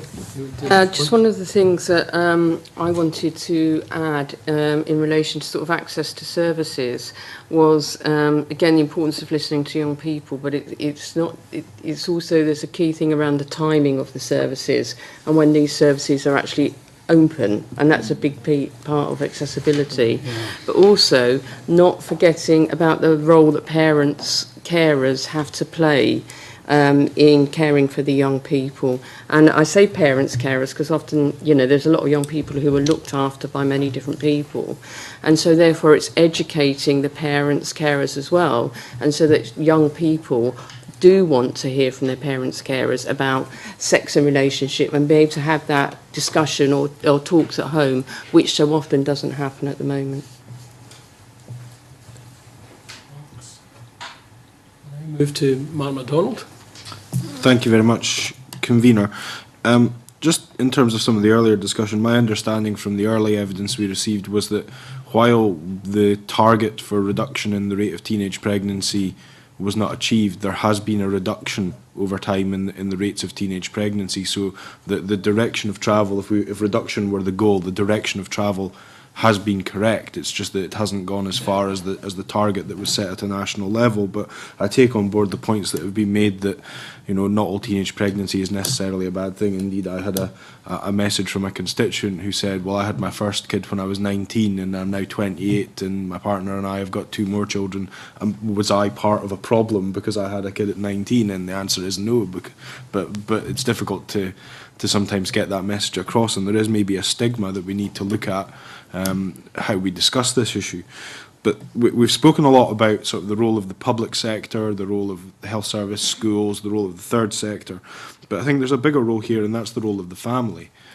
Whether it's the biological family or whether it's the family in a looked after setting, the influence that the family has on a child's behaviour and on a child's development is absolutely so critical. And I'd just be interested to know that, beyond the very targeted interventions that go into the young people, particularly those who might be defined as being more at risk, be it because of their socioeconomic background or other things. I think I saw that the children in the lowest, young people in the lowest socioeconomic group are not only most likely to become pregnant, they're also most likely to carry a child to full term, having become pregnant as a teenager. What kind of support goes in the family sense as well? Because obviously the family has 2 roles. It has 2 roles in the sense that the first role is in development of the child, in getting the right kind of messages across to the child around behaviour and things like that. But also after the event, if we accept that teenagers will become pregnant, you know, we're not going to get the rate down to zero. Let's be honest with ourselves. So teenagers are going to become pregnant, but there's a role for the family there in terms of being supportive to the young person, being inclusive of the father where that is appropriate. And some of the evidence we've had earlier is that where young fathers who want to maintain an interest and an involvement find difficulty, is that often it can be the family of the young mother who don't want them to have any further involvement, again coming round to the stigma point. So what can be done to ensure that the family support is there both in advance to perhaps build on some of the prevention work, but also after the event to ensure that that young person and their child have the best possible chances? Any response to them? Terry? Again, drawing back to my previous point about working directly with parents and carers, FPA do run a programme called Speakeasy, which empowers parents, carers to talk to their children about sex and relationships. And some of the work that we do with parents, actually parents sometimes say, oh, no, we don't need this because we know all about it. But actually, when we actually do the work, they understand that no, they don't. And they start having those informal conversations with their children, perhaps while they're, over dinner, or when there's a television programme on that actually sparks a piece of conversation. And then the parents, carers can talk to their children, and then this is a group work programme which covers 6 to 8 weeks, and they can come back and discuss that at the next group and then talk with other parents about that. But often it's parents, carers that actually don't have the confidence to talk about sex and relationships because it's a very difficult conversation to have. Anyone else? Lucy? I suppose that just in terms of the point around when young people do get pregnant and accepting the reality of that, in terms of other points around child maltreatment, I suppose we can't always assume that the family is going to be a benign influence, and often the most vulnerable young women are coming from families where there have been issues of abuse and neglect, and indeed they may be ongoing.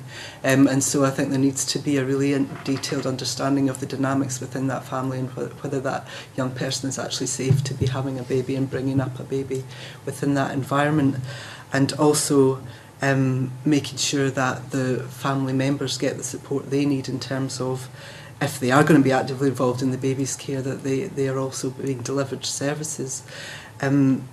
What we do find is also that young women who are teenagers who get pregnant, the kind of developmental stage of a teenager is interesting because that young person normally would be trying to separate from their family and kind of make their own way in the world. And if they get pregnant, there's this kind of need to then sometimes feel that they're then dependent on their family again, and that can introduce more tensions within the family relationship. And I think we do have to be thinking about issues of violence and safety for both young people and babies in those circumstances. Anyone else? Have we got any other questions from committee members at this point? No? Just it remains then for me to thank you all for your participation and the evidence that you've given us this morning. We would encourage you to follow the inquiry and continue to make inputs. That's, you can do that as well if you see that other pieces of evidence or whatever that you strongly agree with or indeed strongly disagree with, then keep contact and before we finish our final report. But thank you all very much for the time you've given us this morning and the evidence you've provided both in writing and in this session this morning. Thank you all very much. Thank you. I will suspend at this point till we turn down the witness. Thanks.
Okay. We now continue our agenda item number 2 with our second evidence session as part of an inquiry into teenage pregnancy. And I'm pleased to welcome to the committee Alison Hadley, the Director of Teenage Pregnancy Knowledge Exchange, University of Bedfordshire, and previously Head of the UK Government Teenage Pregnancy Unit. Welcome. Paul Bradshaw, Senior Research Director, ScotSend Social Research. Professor Laurie Elliott, Research Professor, Edinburgh Napier University. Welcome to you all. We're not expecting a statement, so we'll go directly to Bob Doris for our first question. Yeah, thank you, Convener. A question for all three of you, but I suppose principally towards Alison Hadley, because I was looking through your submission, and it seemed to be the UK government tried to take what they believe was an evidence-led approach to tackling issues surrounding teenage pregnancies, but more importantly, it seemed a centralised approach, which is not a criticism, it's just asking you to maybe outline whether it was a centralised approach, what was the need for local discretion depending on regional variations. And I don't know how much Ms Hadley's looked at the Scottish situation, but it's whether or not you think there's an appropriate local discretion in Scotland or a strong enough centralised approach, because I was quite struck by the close monitoring from the centre in England, and then when there were local authorities or regions in England that weren't seen as the 21 poorest performing, I think it was, weren't performing, they got the call in to analyse why they weren't performing, and it seemed to be that they weren't adhering or implementing the national strategy the way it had been intended, and when that was addressed, they started to perform even better. Hopefully that's a reasonable understanding of what happened in England, but I'm just curious, are there downsides? Is that what happened? Are there downsides to that as well? Does it perhaps not allow enough local discretion? Okay, yes, it's a really interesting question. Thank you for that. I mean, the original strategy for England was to halve the under-18 conception rate and have a steady decline in the under-16. So we had a slightly different age cohort to focus on in England, and to support and improve outcomes for young parents.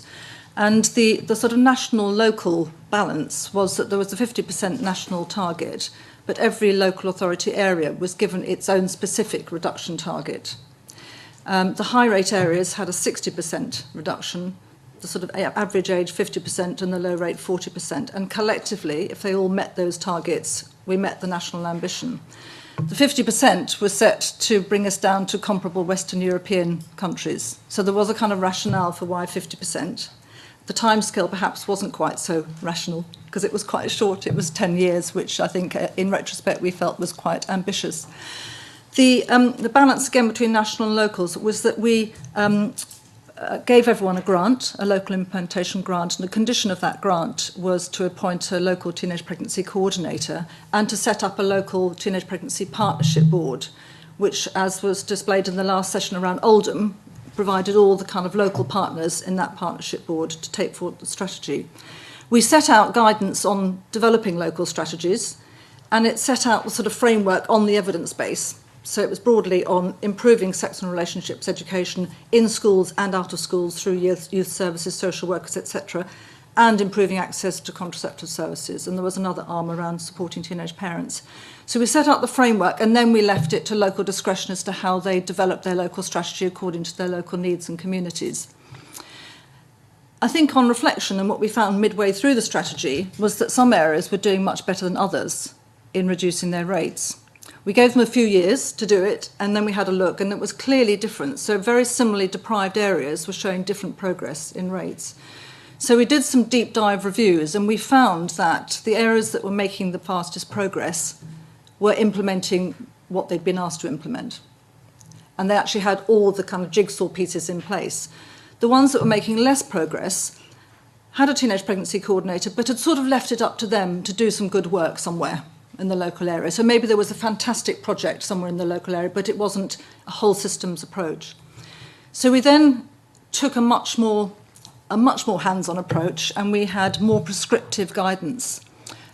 It wasn't statutory guidance, but it was more prescriptive guidance and a self-assessment toolkit, which actually looked at exactly what everybody should be doing and how to monitor that implementation.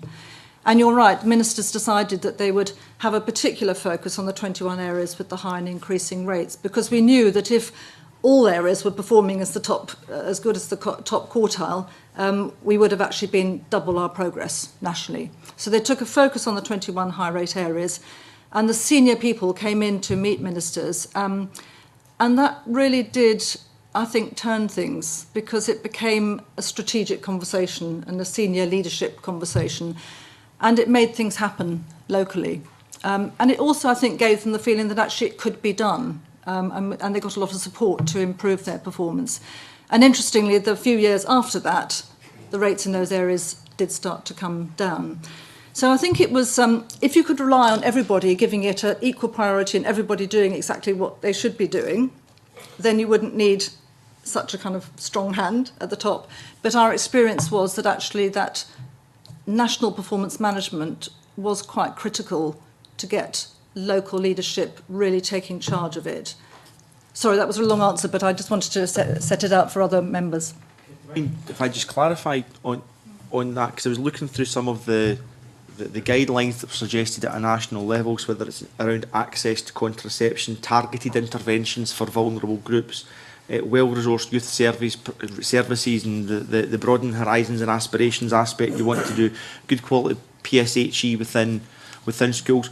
All the kind of things we've heard is happening, whether it's happening consistently in Scotland, but does happen in Scotland. And we'll ask this to the Minister next week, I think it is, convener. We've got the Minister along. We'll obviously ask this to the Minister.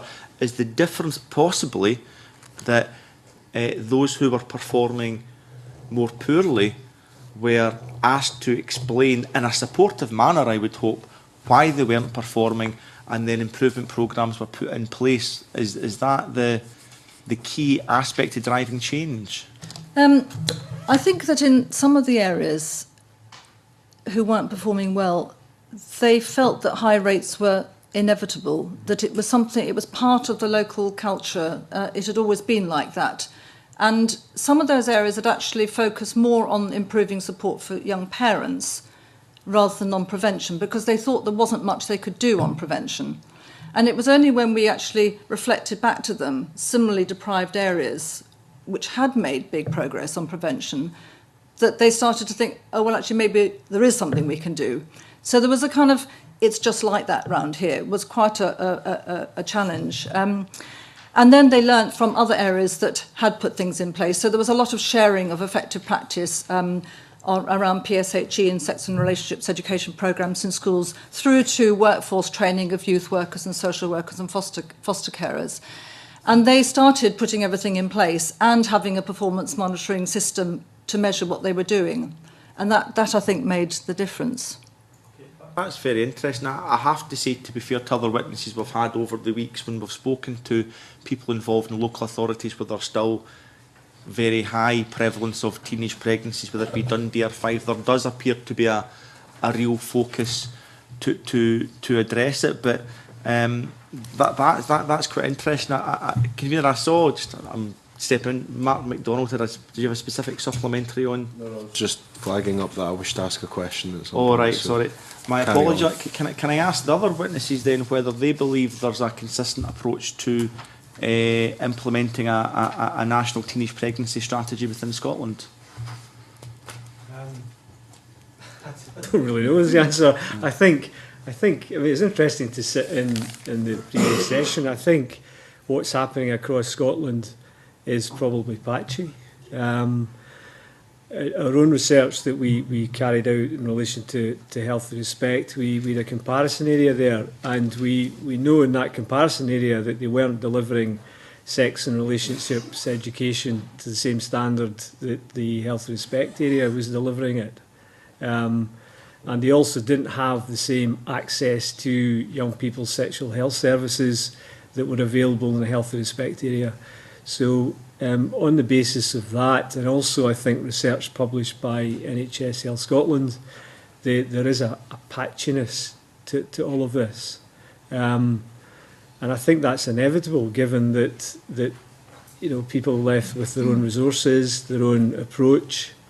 And if there's one plea, I think, and also listening to the evidence that was given just before, I think one thing that I'd like the committee to consider is the link between evidence and practice. Now, science doesn't have all the answers to this. It simply doesn't. It's got answers to some of it. But there's some things going on in the world that I don't think people are aware of, and they weren't mentioned last time around in the previous session, and I'll come on to that later. But in answer to your question, it's likely to be patchy, and it was in our experience as well. Yeah, I mean, I have to say, like Professor Elliott, I don't have a lot of knowledge of what service is being delivered at local authority level, but I do know through this project we've become involved in various discussions and processes to set up the Early Years Collaborative, and I know that that is being delivered, being expected to be delivered by local authorities, but with a lot of centralised, coordinated discussion to bring representatives of local authorities together to share best practice and to talk about what they think might work locally and what could be transferred elsewhere. And that's not too dissimilar from the experience I think that Alison was describing, where local authorities are left to deliver their own programme, but they do that with evidence and support from a central source. Can we come back in later, but maybe some We've got colleagues supplementary that you might, Yeah. Richard.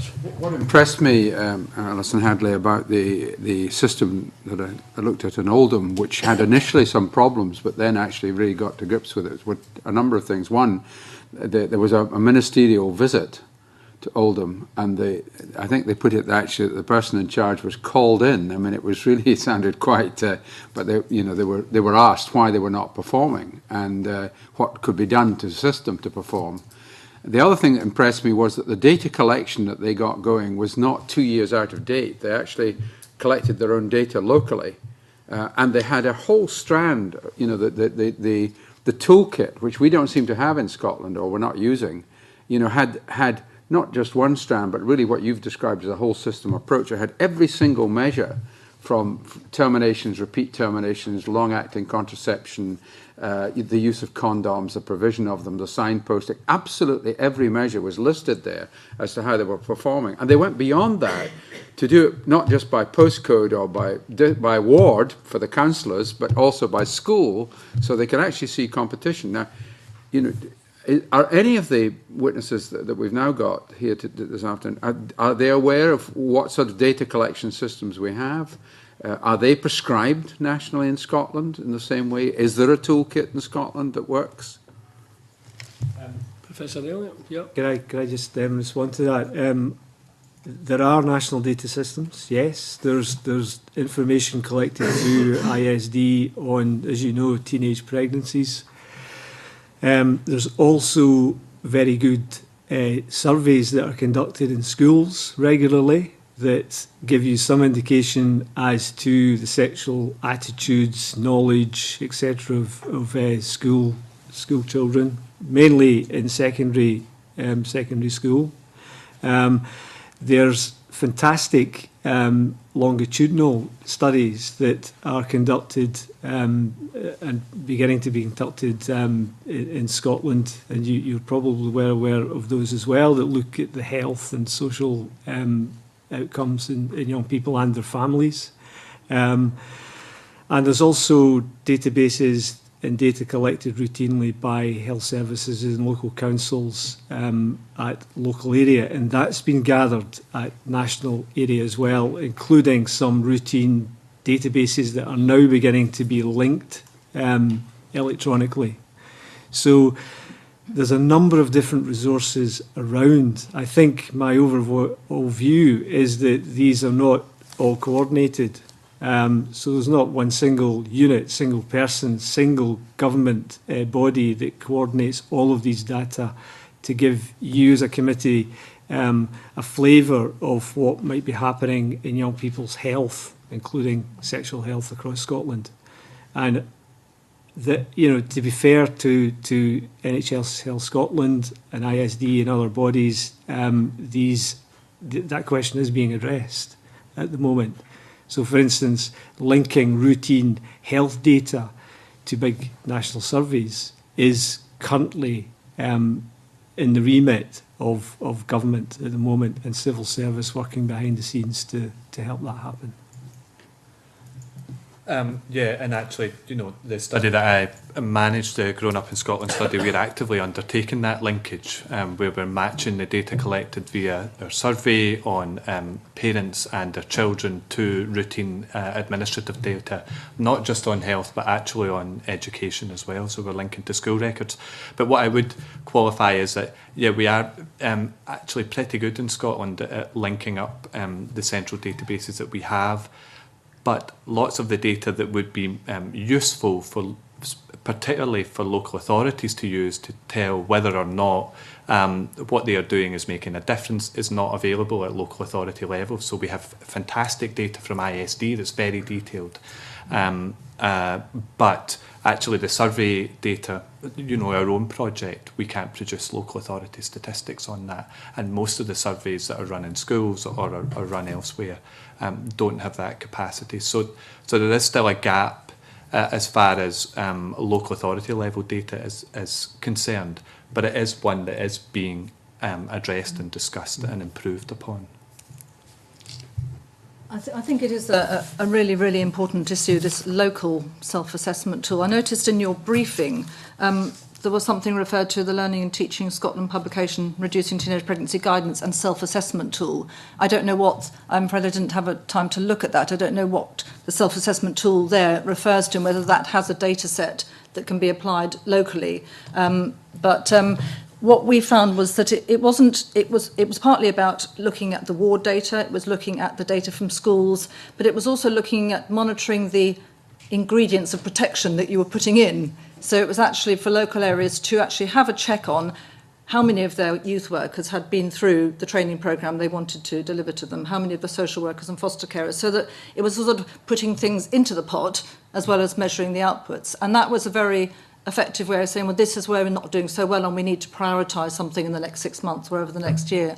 And then that linked to the outcome data, which was the conceptions and the abortions and the maternities and the repeat conceptions as well.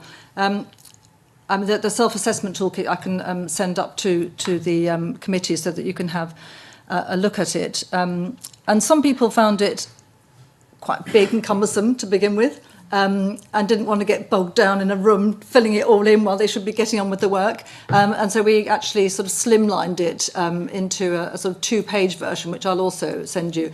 But that really did help focus the minds. And the information sharing was possible. So they could get the data from hospital maternity services. They could get the data from abortion clinics before they had to wait for the national data set. And that gave them a sense of what they were doing. So I think your point is very, very well made.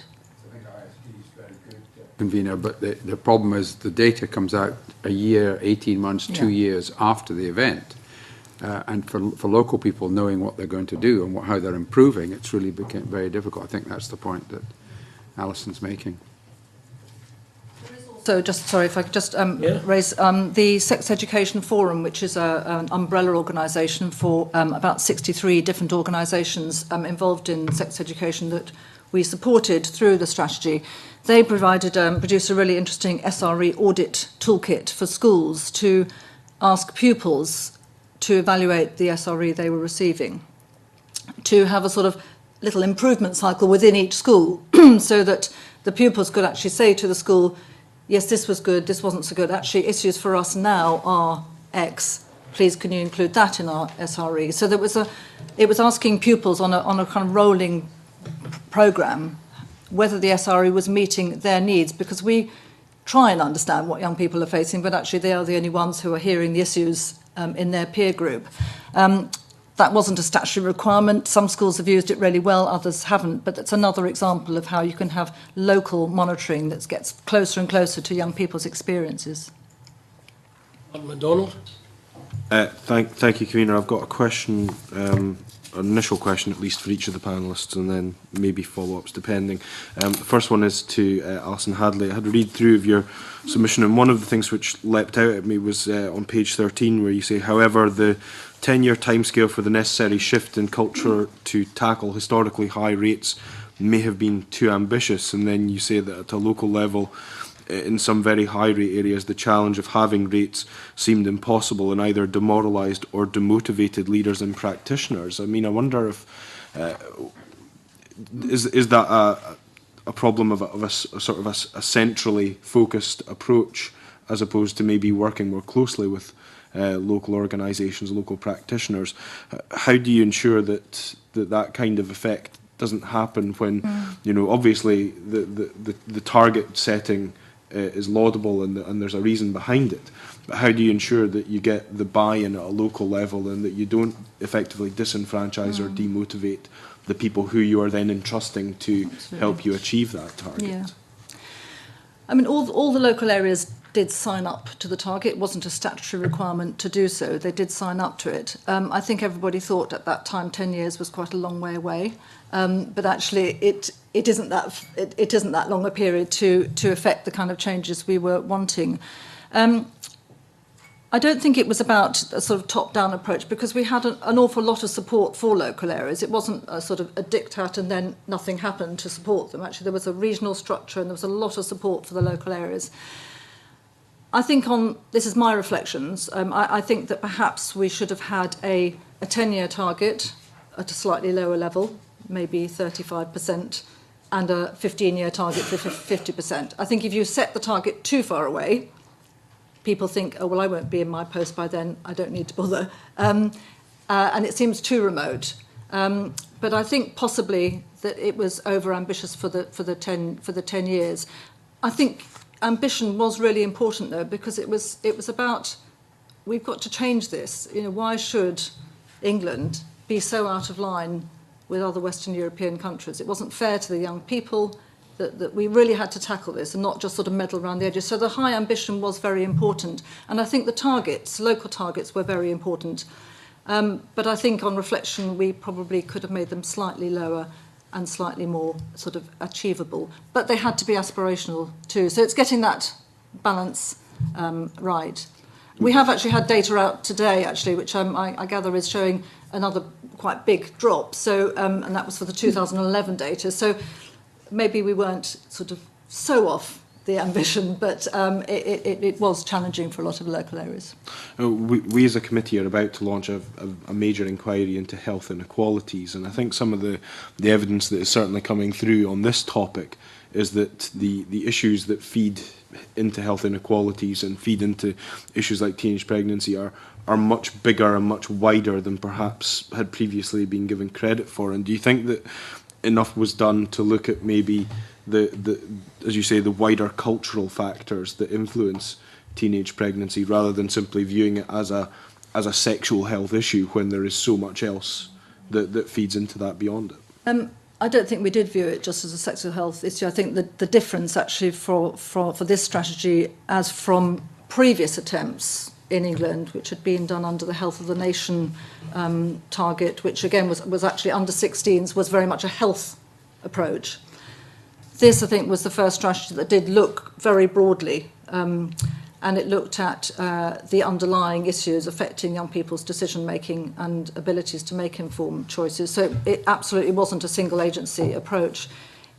We always described it as everybody's business, really. And we did ask areas to look very closely at their high-rate wards and try and narrow the gaps between the rates in their high-rate wards and the average in the local authority. And the targeted work that we strongly recommended they did was for young people in care, young people who were starting to get disengaged from school, young people in the criminal justice system. So it was targeted intensive work with that group to try and narrow the inequalities. I think that the lesson from the evidence for the strategy was that no one agency can solve this. It has to be a collective approach backed with senior leadership. So inequalities, I think, was at the centre of it. And certainly the support for teenage parents, which was a first time a strategy had the support bit in as well, was very much looking at narrowing the inequalities for them and their children as the next generation.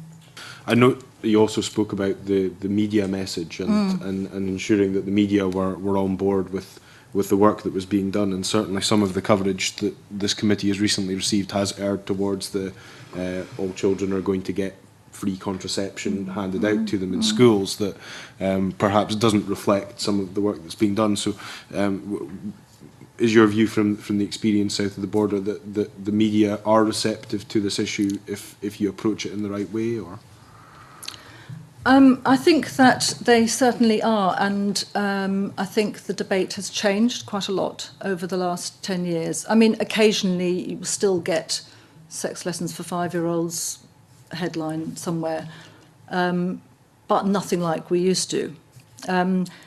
I think probably we should have been bolder and taken a more proactive approach by getting some really high-profile key journalists and media on side right from the beginning, and actually make an effort to have a calm debate right from the start. Because the scandalous headlines does affect local delivery. You know, if a school is starting to deliver some really good sex education programs or set up a school-based clinic, one bad headline of condoms for 11-year-olds makes everyone very nervous and stops the delivery of good practice. So I think we could have been perhaps bolder from the start. And it does take leadership from the top, I think, to lead that calm debate. And it was interesting, some discussion earlier, actually in our build-up to statutory PSHE, which actually in the end failed in April 2010, but we had the consensus to have statutory PSHE, we found that there was huge consensus between parents and young people and stakeholders that once they understood what sex and relationship education was, and it wasn't sex lessons for 5-year-olds, they said, of course that's what children need. And so we actually got a consensus. So I think it's there. It just needs to be much more visible, and it needs to be articulated by very senior people, which then supports local areas and supports young people who I think get very confused by whether or not they're meant to talk about these things, whether or not they're meant to ask for advice or go into services. We need to make it the normal thing to ask for advice, and the responsible thing is to ask for advice if you've got any questions around these things. And a national calm debate would help that. I was just about to ask yourself a question, Professor Elliott, if that's okay, and you can maybe build that into the response, because I noted in your own conclusion that you spoke about the early years being the important area to focus on, and I think that certainly is the direction of travel that the government is trying to go in. But one of the things which I was interested by was the very end where it says generic aspects of parenting are more important than communication about sexual matters. I wondered if you could maybe develop on that and explain what the thinking is behind that. Yeah, I'll come back. Can I say something about the whole issue of sexual health inequalities? And I think, given our own work in Health Respect and elsewhere, there's a whole raft of research that speaks about the prevention programmes being limited. That doesn't mean to say you get rid of these prevention programmes. I think to do that would be a grave mistake. There's evidence from our research to suggest that when these are not delivered in the way they're meant to be delivered, you get a deterioration in attitudes and condom use, etc. So it's very important, I think, to say that yes, these prevention programmes are limited.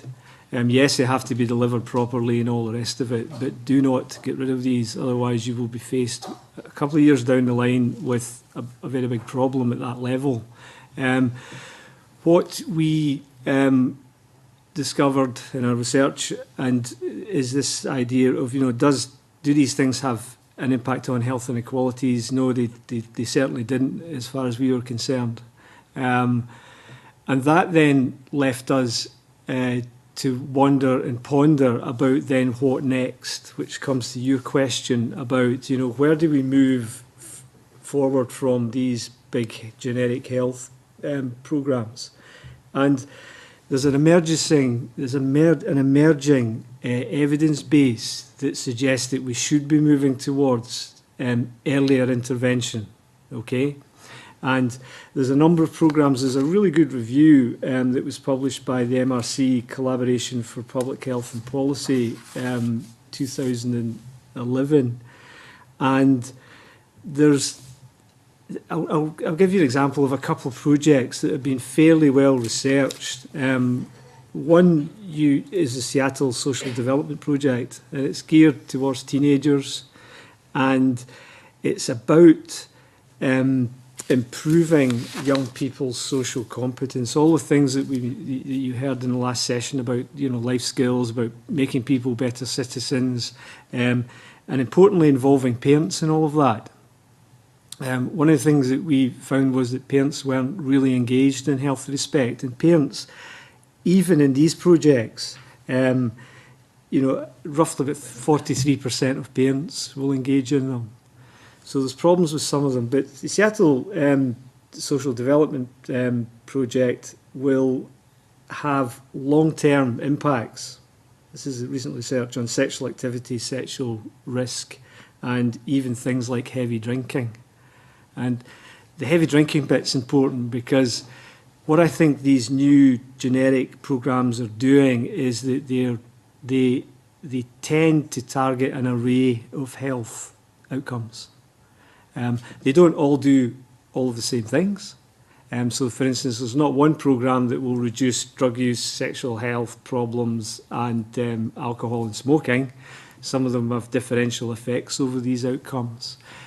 So there's very promising evidence that happens. Another one is a Health for Life project, again developed in the United States. There's a Gatehouse project from Australia that worked not really with young people but with teachers. But again, it was around teachers tackling risks that they identified through school surveys. So there's a feedback mechanism involved in that. And then there's one closer to home that you're familiar with, which is the Family Nurse Partnership, which targets young mums. So this is sort of preschool. Some of these other ones that I mentioned are primary school as well. And the outcome, 15-year outcome for that, suggests that the children that were exposed to this had fewer sexual partners, and they also consumed less alcohol than people not exposed to the programme. So my emphasis here is that there is good evidence, or there's emerging evidence that is really promising, that if you go generic and you go younger, you get effects on young people's health. But the important thing is that none of these programmes are focusing on a single health thing. They don't talk about sexual health per se. They're focusing around developing and strengthening family relationships. They're around directing people into the welfare, educational systems, preparing young people for school, etc. So they're focusing on all that kind of stuff, which I think is very interesting. And just the final point is that there are limitations with these programs too. They don't do all things for every person. They will have some outcomes will be affected, some not. They're not the magic bullet.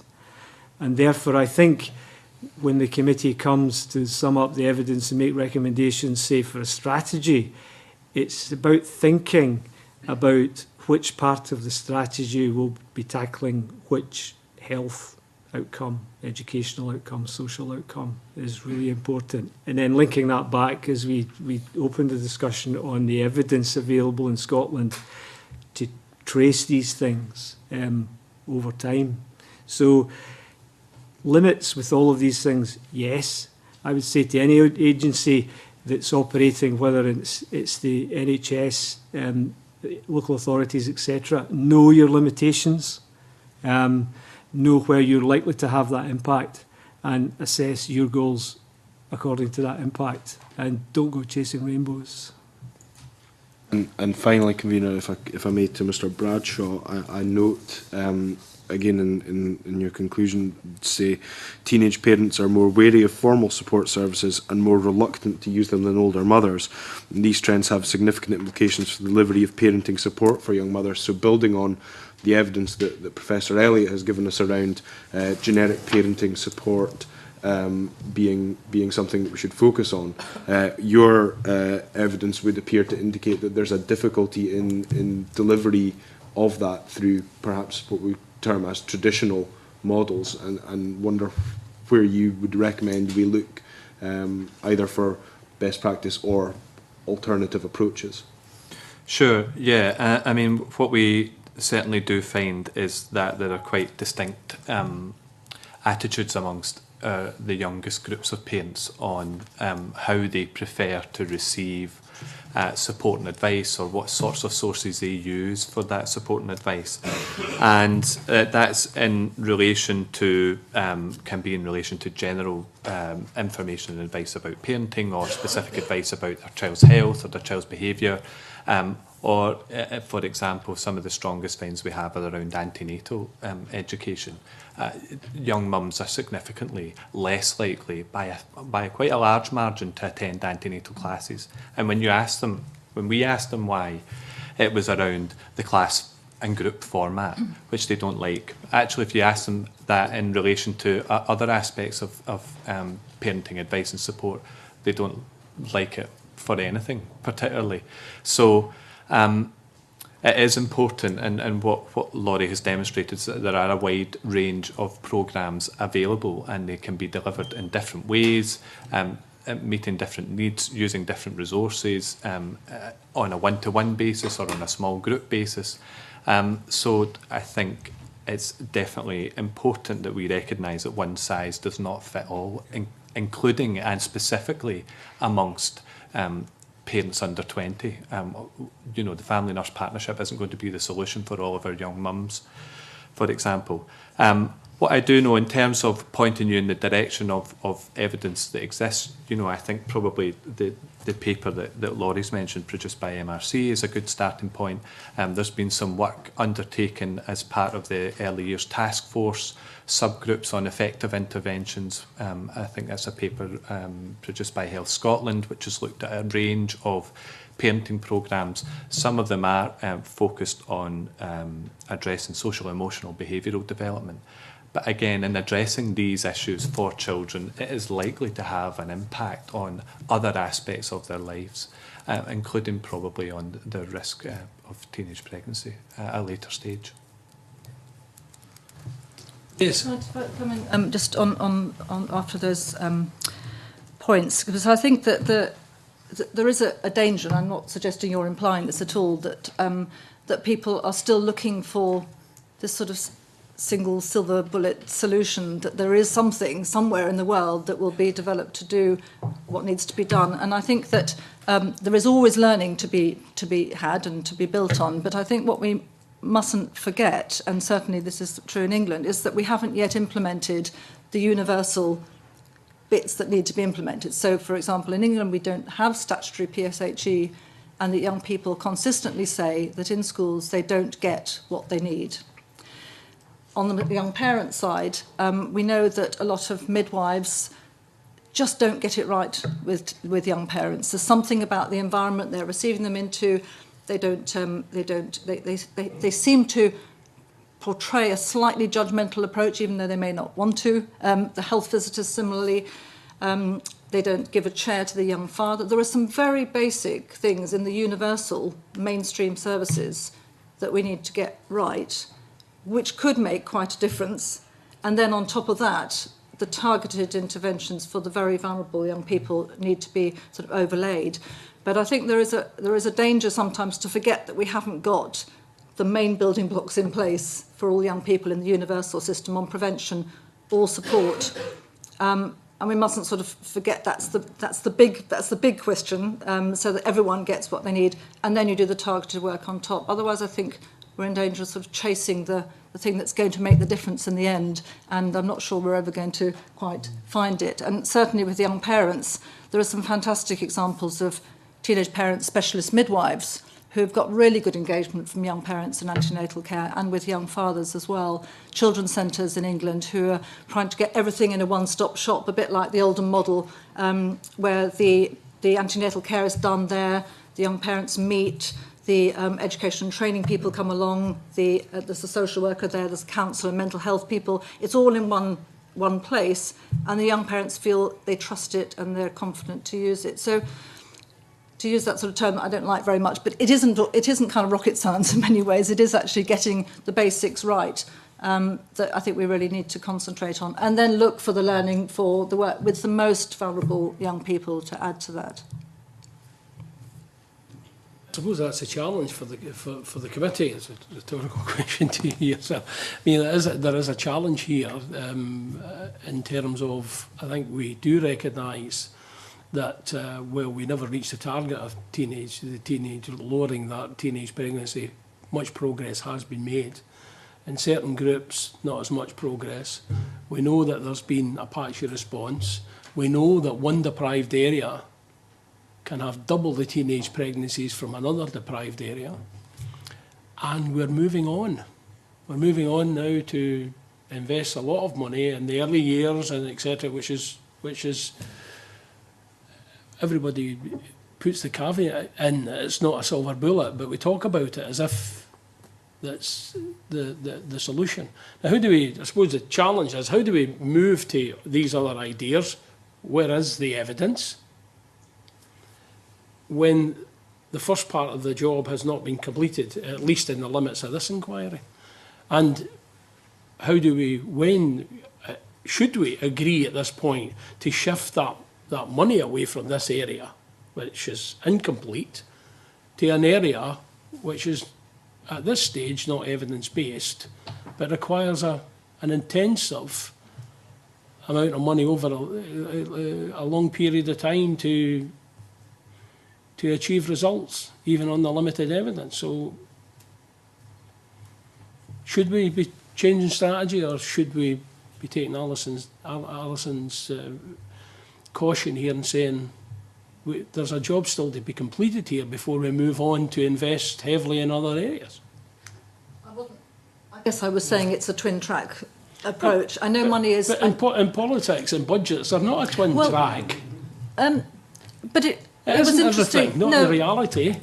Of course, and it is difficult to invest upstream when you've got to deal with the reality of upstream prevention when you've got to deal with the reality of the situation now. But I don't think there is an option of not doing the universal, because the universal provision is what protects all young people from all sorts of things, actually, not just the pregnancy bit, but other aspects of sexual health, and hopefully gives them the ability to make positive, informed choices about their relationship. So it's not just about a sort of deficit model, it gives them the protective ingredients. And that's kind of an entitlement for all young people that they need as they're growing up. But the budget thing is interesting, because the areas that were doing very well, the deprived areas that were doing well, hadn't been given more money than the deprived areas that weren't doing so well. So it didn't seem to be just a question of a financial investment. It was, I mean, the workforce training programme of the youth workers or the social workers, so that the whole systems approach was in place, wasn't very costly, but it was an essential way of sort of joining up the dots. So it wasn't high-cost programmes that those areas were necessarily investing in. So I think there's a kind of mainstream, fairly low-cost provision that needs to be done, and then there is probably some what looks like quite expensive targeted work for the very vulnerable young people. And I think that is a reality of probably what you have to face. But I don't think it's one I may have misunderstood, probably a poor understanding on my part, but given the evidence that we have had, we haven't got universality in terms of sexual education and support. And before we even get to the stage about the quality of that, it isn't available. School nurses are not universally available.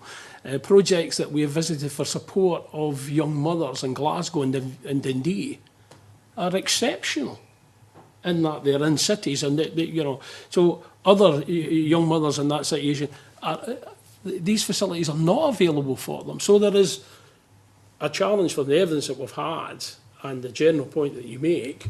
There's a lot still to be done in that area, which is going to require significant commitment and investment at a time when there's significant investment being invested in family nurse partnerships, etc., and the early years agenda. Any comment, Professor Elliott? Yeah, I think everything comes with a price tag. We all know this in life, and I think that's one of the areas that the evidence is lacking here. How cost effective are these interventions, including the ones that are coming up over the horizon, the more generic ones? They seem very intensive. The Seattle Development Project is quite intensive and would take quite a lot of money. There's some evidence suggesting that it is cost effective, that you get more benefits back per pound spent there. But they are fairly expensive items, and given that we are in a recession and under severe budgetary constraints, there's always going to be the question about allocation of resources. Where do you do that? That is a big question. It's probably a political one, but there's I think Alison is right. There are things that can be done at local level, area level, to make things work better. We had a debate earlier on about partnership working.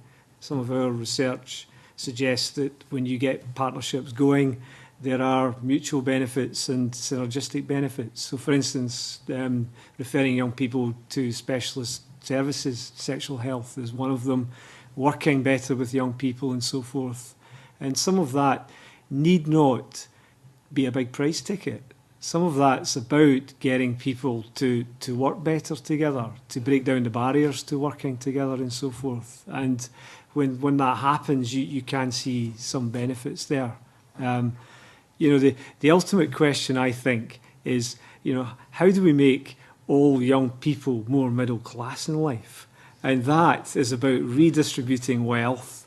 It's about changing fundamental aspects of society. And these types of things are out with the NHS services, local authorities' gift.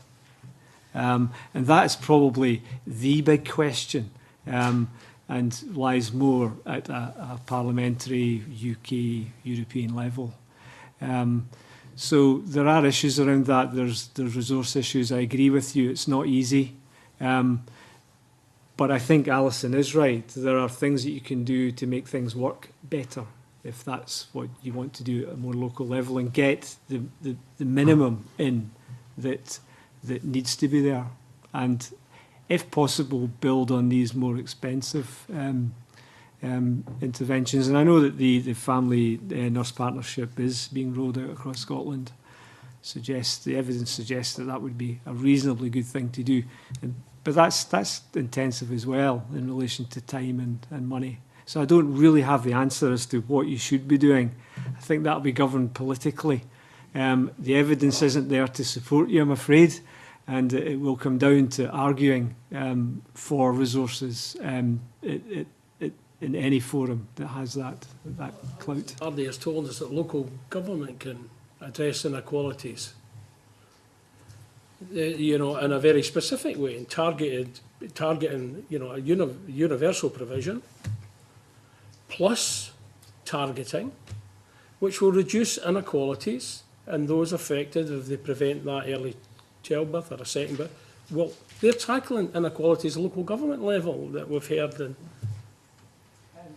Well, I don't see the evidence. I mean, there might well be some evidence that Alice will quote, but if you look at the evidence and reviews, and what I've given you today is coming from reviews as well as our own work. So this is where people are reviewing the evidence, and worldwide there is no evidence that these types of prevention programmes, really very little evidence, has an impact on sexual health inequalities, and that includes our own work. I think it's interesting that the progress we made overall on the conception rate is on the 2010 data was 25% down overall, 25% fewer pregnancies, but a steeper decline in pregnancies leading to birth of 35%. So actually and given that those who tend to take the pregnancies through to maternity tend to be young people from more deprived areas, actually we were making faster progress on the births than we were overall. Which is interesting because I think that is a narrowing of inequalities. I think what's really interesting from the local areas, and I'm sure you found it in Oldham when you went to see it, is that there is some really good targeted work where young people in schools and in out-of-school settings are assessed on the kind of, not in a kind of overt way, but assessed by the practitioner as being, this is somebody who we should be being needing a little bit more support. You know, maybe they're starting to disengage from school, maybe they're in the looked after care system, maybe there are other things happening in their life that make them vulnerable, and they do one-to-one targeted support with those young people. There's a very good example from Blackpool where they've actually sort of reduced conceptions in a very vulnerable group hugely over 18 months, where they've been implementing the one-to-one programme. So I think there are some examples which won't be in the evidence base because that needs a kind of proper review. And I know there's a tension, and I'm not at all disputing the quality of evidence. But there is something about getting that link between evidence and practice. We have to be realistic about how we learn things. And I think there is a lot of local learning from what's gone on. And I can certainly put you in touch with some of those very targeted programmes. Blackpool's one, Stoke is another, where they've done a very concerted effort, where they've kind of taken out the young people they are most concerned about and given them more intensive prevention work. And that seems to have been effective. I think the teenage parent support is absolutely critical in narrowing inequalities, and I would say that would need to be part of your next steps. With FNP Plus, because FNP is voluntary first-time mums only, and won't reach everyone, and it's about making the universal services very accessible and youth-friendly around FNP.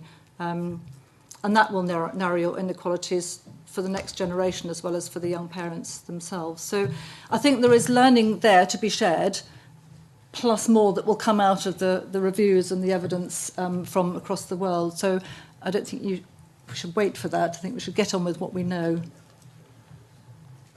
Sorry, I just wanted to make two related points. One, sort of picking up on what Laurie was saying, is that these interventions are very successful in improving support for parents and addressing some specific concerns. But our evidence that suggests that without addressing the underlying structural inequalities of income, of employment, and particularly of education for parents, the level of support that you give them will have only limited impact on their children's outcomes over the long term. But related to that, actually, if you have a budget that's a health budget and you use that to deliver a sort of health-based intervention that's designed to reduce teenage pregnancies, what you might find if you measure teenage pregnancies is that they've reduced. But actually, if you measure other things like the qualification rate of young people, the positive transitions that they make out of school, those things are likely to have improved as well. So you're getting multiple benefits, multiple cost savings, and by delivering an intervention that has come out of a specific budget. So I think the point I'm trying to make is that it's necessary in terms of budgets to look across portfolios and see, although the initial money might come out from a single portfolio, where those savings are being made over the long term across different departments. Because if you improve the relationship between a parent and their child at a very early stage, that child's social, emotional, behavioural development will be better from an earlier point. That means their cognitive development is likely to be better, which means their school experience will be better, their school qualifications and educational performance will be better, their transition to employment and positive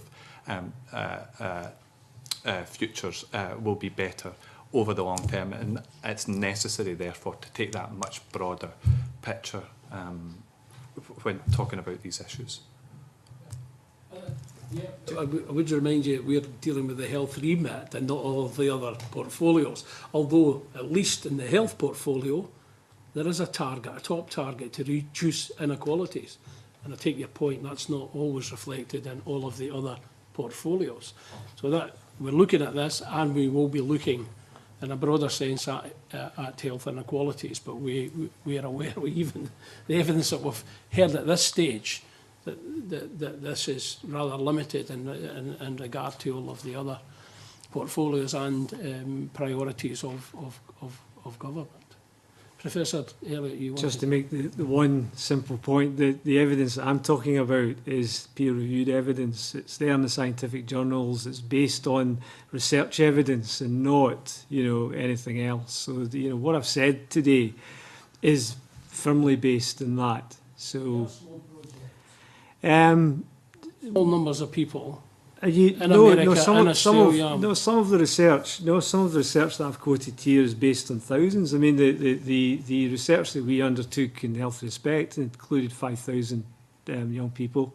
The studies that I've quoted on the Family Nurse Partnership come from studies of thousands of people.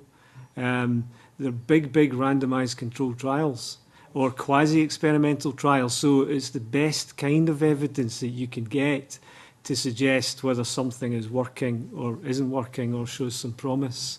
So just to kind of firmly say to the committee, that's the evidence that I'm drawing on here in relation to what I'm presenting.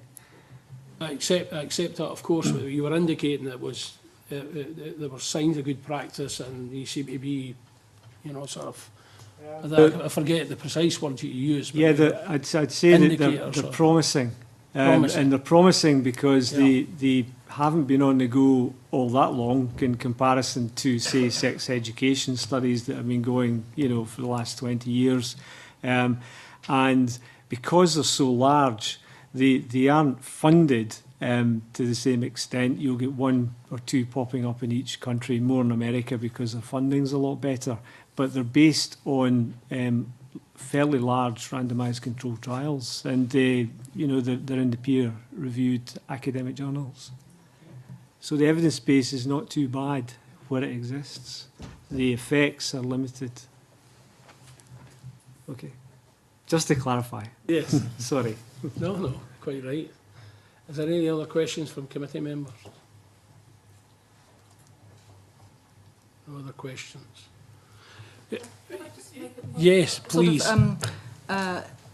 It's sort of both and, really, and I know there are sort of budget constraints, but even when you're working with someone who is really vulnerable and has very few aspirations, and there's an awful lot of work to do to kind of sort of build their own sort of personal development plan, if they're having sex, which they may well be, then actually there's a real need for the sort of intensive prevention contraception SRE bit to that, because actually what you want to do is to prevent them getting pregnant in the next 3 months while you are building up their aspirations and their personal development plan for further. So it's not a kind of, we'll just do the aspirations, because aspirations is great. There's a common use phrase with ambition is the best form of contraception, but it isn't a method of contraception. And I think we have to remember that it's actually both things that need to be in place. So you need the really good SRE and the access to contraception, and for the most vulnerable, you need the aspiration building programs as well.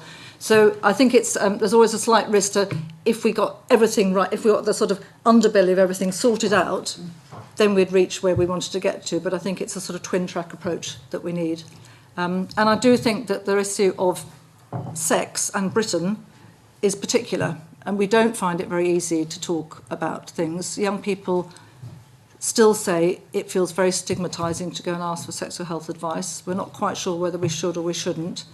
We don't go to services, we're not quite sure whether we're going to be judged for doing that. So there is a kind of backdrop that I think we do need to change culturally, where actually we want to say you shouldn't have sex until you feel ready to, and you're making a positive choice to do the kind of points that were brought up earlier around delay. When you feel ready, then that's absolutely the right and responsible thing to do, to go and get contraception, even if you're under 16, and that we're there to help you. And that's the kind of backdrop that will make it much easier for young people to get the sort of advice they need. And I think that needs to be tackled as well as all the other intervention programmes. It's a sort of wallpaper around young people's lives. And we started to do a little bit of that in the last gasp of the strategy with the Sex Worth Talking About national advertising campaign, where there was advertisements on television and cinema and the radio, with parents talking to their children about contraception just in a kind of ordinary everyday way, talking about chlamydia. And it was kind of before the watershed, in the living room, on television. And I think that was a huge cultural step forward, actually, for us. It stopped because there was a change of government and all the campaigns stopped. But it's things like that which form the kind of backdrop to young people's lives that would make it easier for them to start talking about things more openly. So I don't think we should ever forget that part. It's particular to English-speaking countries. That's a PhD in itself, I'm sure. And and we haven't quite got there. We've got a lot of Benny Hill sort of humour still around, you know, the Graham Norton, whatever. Lots of very explicit stuff on television, but it's still difficult to go into a sexual health clinic and ask for advice or go to your GP. And we've got to crack that somehow. Yes. You were talking about under 16s. How much emphasis is put on the legality of things, you know, the sort of age of consent, and the fact that people could be essentially criminalising themselves when they're indulging in sex under 16? Good sex and relationships education programmes should cover the legal aspects of sexual activity, and actually a lot of young men in focus groups have said they don't actually understand the law and sex. No one's ever taught them about it, actually. And I think it's a really important sort of debating issue around, you know, the age of consent, and you can have a really good SRE class on that. I think it comes down to people understanding what the positive reasons are for entering a sexual relationship, and it's not just a passive or coercive relationship. The critical thing is you don't want to stop them coming to services if they're under 16. So you can kind of draw a line in the sand around this is the age of consent, but you need to make it really clear that actually they're entitled to confidential services and support. Otherwise, they will continue to have sex but not get the advice they need. It is always a fine balancing line. I think young people who, when they've been asked, and I don't know how recently this has been done, when they've been asked about what they think of the age of consent, most of them have said, yeah, I think I'd quite like it to stay at 16. It does draw a sort of line in the sand. Even though some of those young people might be having sex under 16, they sort of still want it there. I haven't seen any very recent survey of that. They certainly don't seem to say, don't have one. So it does seem to kind of give a little bit of a sort of gauge to them, but it's getting that balance right, not putting them off seeking advice if they need it. And I think the very important point that was made earlier is that most young people, probably about 2/3, aren't having sex under 16. If you ask 14 and 15-year-olds, they will say 2/3 are. So there's a sort of social norms distortion which puts more pressure on young people, and actually I think puts pressure on parents as well, because if they think everyone's doing it, they say, well, maybe that's just a sign of the times, you know, nothing I can do about it. So I think there's some assertion of social norms that's quite important, actually, to take pressure off young people. Just to follow up on that, yeah, absolutely. And I think also the other statistic to bear in mind, you know, it's roughly 70% of young people don't have sex. Of the people who do have sex, 70% of those are using contraceptives, condoms. And, you know, so there's a small number here that are risky. And in relation to the underage sex bit, sexual health clinics in schools. And you know, by all means, there's a good example about the chill out zone in Midlothian. Have a health clinic that people turn up to, and then you can talk about sex and so forth. And there's some good guidance for healthcare staff operating in these clinics around reporting that kind of behaviour, or really not reporting it if it isn't a problem. And that's through the Scottish Government at the moment. So, yes, I agree with what Alison's just said about making sexual health services more available and more youth-friendly, and I think that youth-friendly bit encapsulates that response. Richard? Quick supplementary. Are we aware of any research, as has been done in relation to alcohol, on social norms? I mean, the social norms research on alcohol is very interesting because they go out and actually ask in a school or in a college what people think is happening, and then they actually go to people and find out what is happening, as Alison has just said. But they then feed that information back and they look at the changes in attitudes and find it significant. So have we done the same thing for sexual health? Or have we just accepted that there is this massive discrepancy between the reality and the myth? Is this in relation to using it as a health promotion tool? Absolutely. I mean, this is the West of Scotland, Paisley, West of Scotland University work on social norms. Well, one of the projects that I mentioned, the Gatehouse project, which is from Australia, did that, but they did it with teachers, and they surveyed the young people first and then fed back the results to the teachers. The teachers then came up with an action plan to address any health issue that was raised, including sexual health as well. So it has been used as a technique in that particular project, and it was published, I think, 2010, 2011. So yeah, it's a good. We get the link to that? Yeah. There is also an organisation called Gensia, which has been working with schools a lot around social norms, and they've done questions to year 8, asking year 8 what percentage of year 10s they think are having sex. And then they ask year 10s and then reflect back to year 8s, and of course it's their way out. And they've used some of those techniques to feed back to the school, but then in some areas, I think in Swindon, they've started to actually put the messages out in the local community as well. So there's a sort of community social norm assertion. So I can give you the details of that organisation because they've got some particular programmes.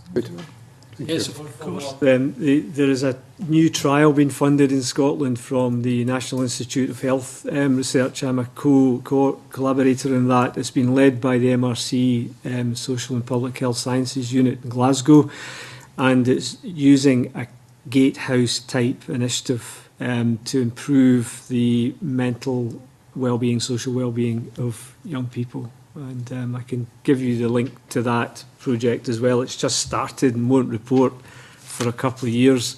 Unfortunately, that's the lag that research has. It's one of the downsides on it.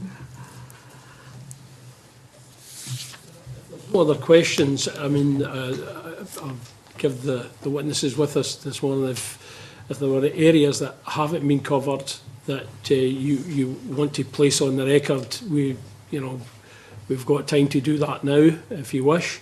Obviously, we'd encourage you to keep an eye on the progress of the inquiry and things that you strongly disagree with or feel that you need to make a point on. We would appreciate, feeding into the committee on that. But is there any other important issues you want to leave with the committee in terms of considerations in the final report? No? Well, thank you very, very much for giving us your precious time this morning and your evidence provided. Thank you very much. Thank you. That concludes the Health and Sport Committee for today.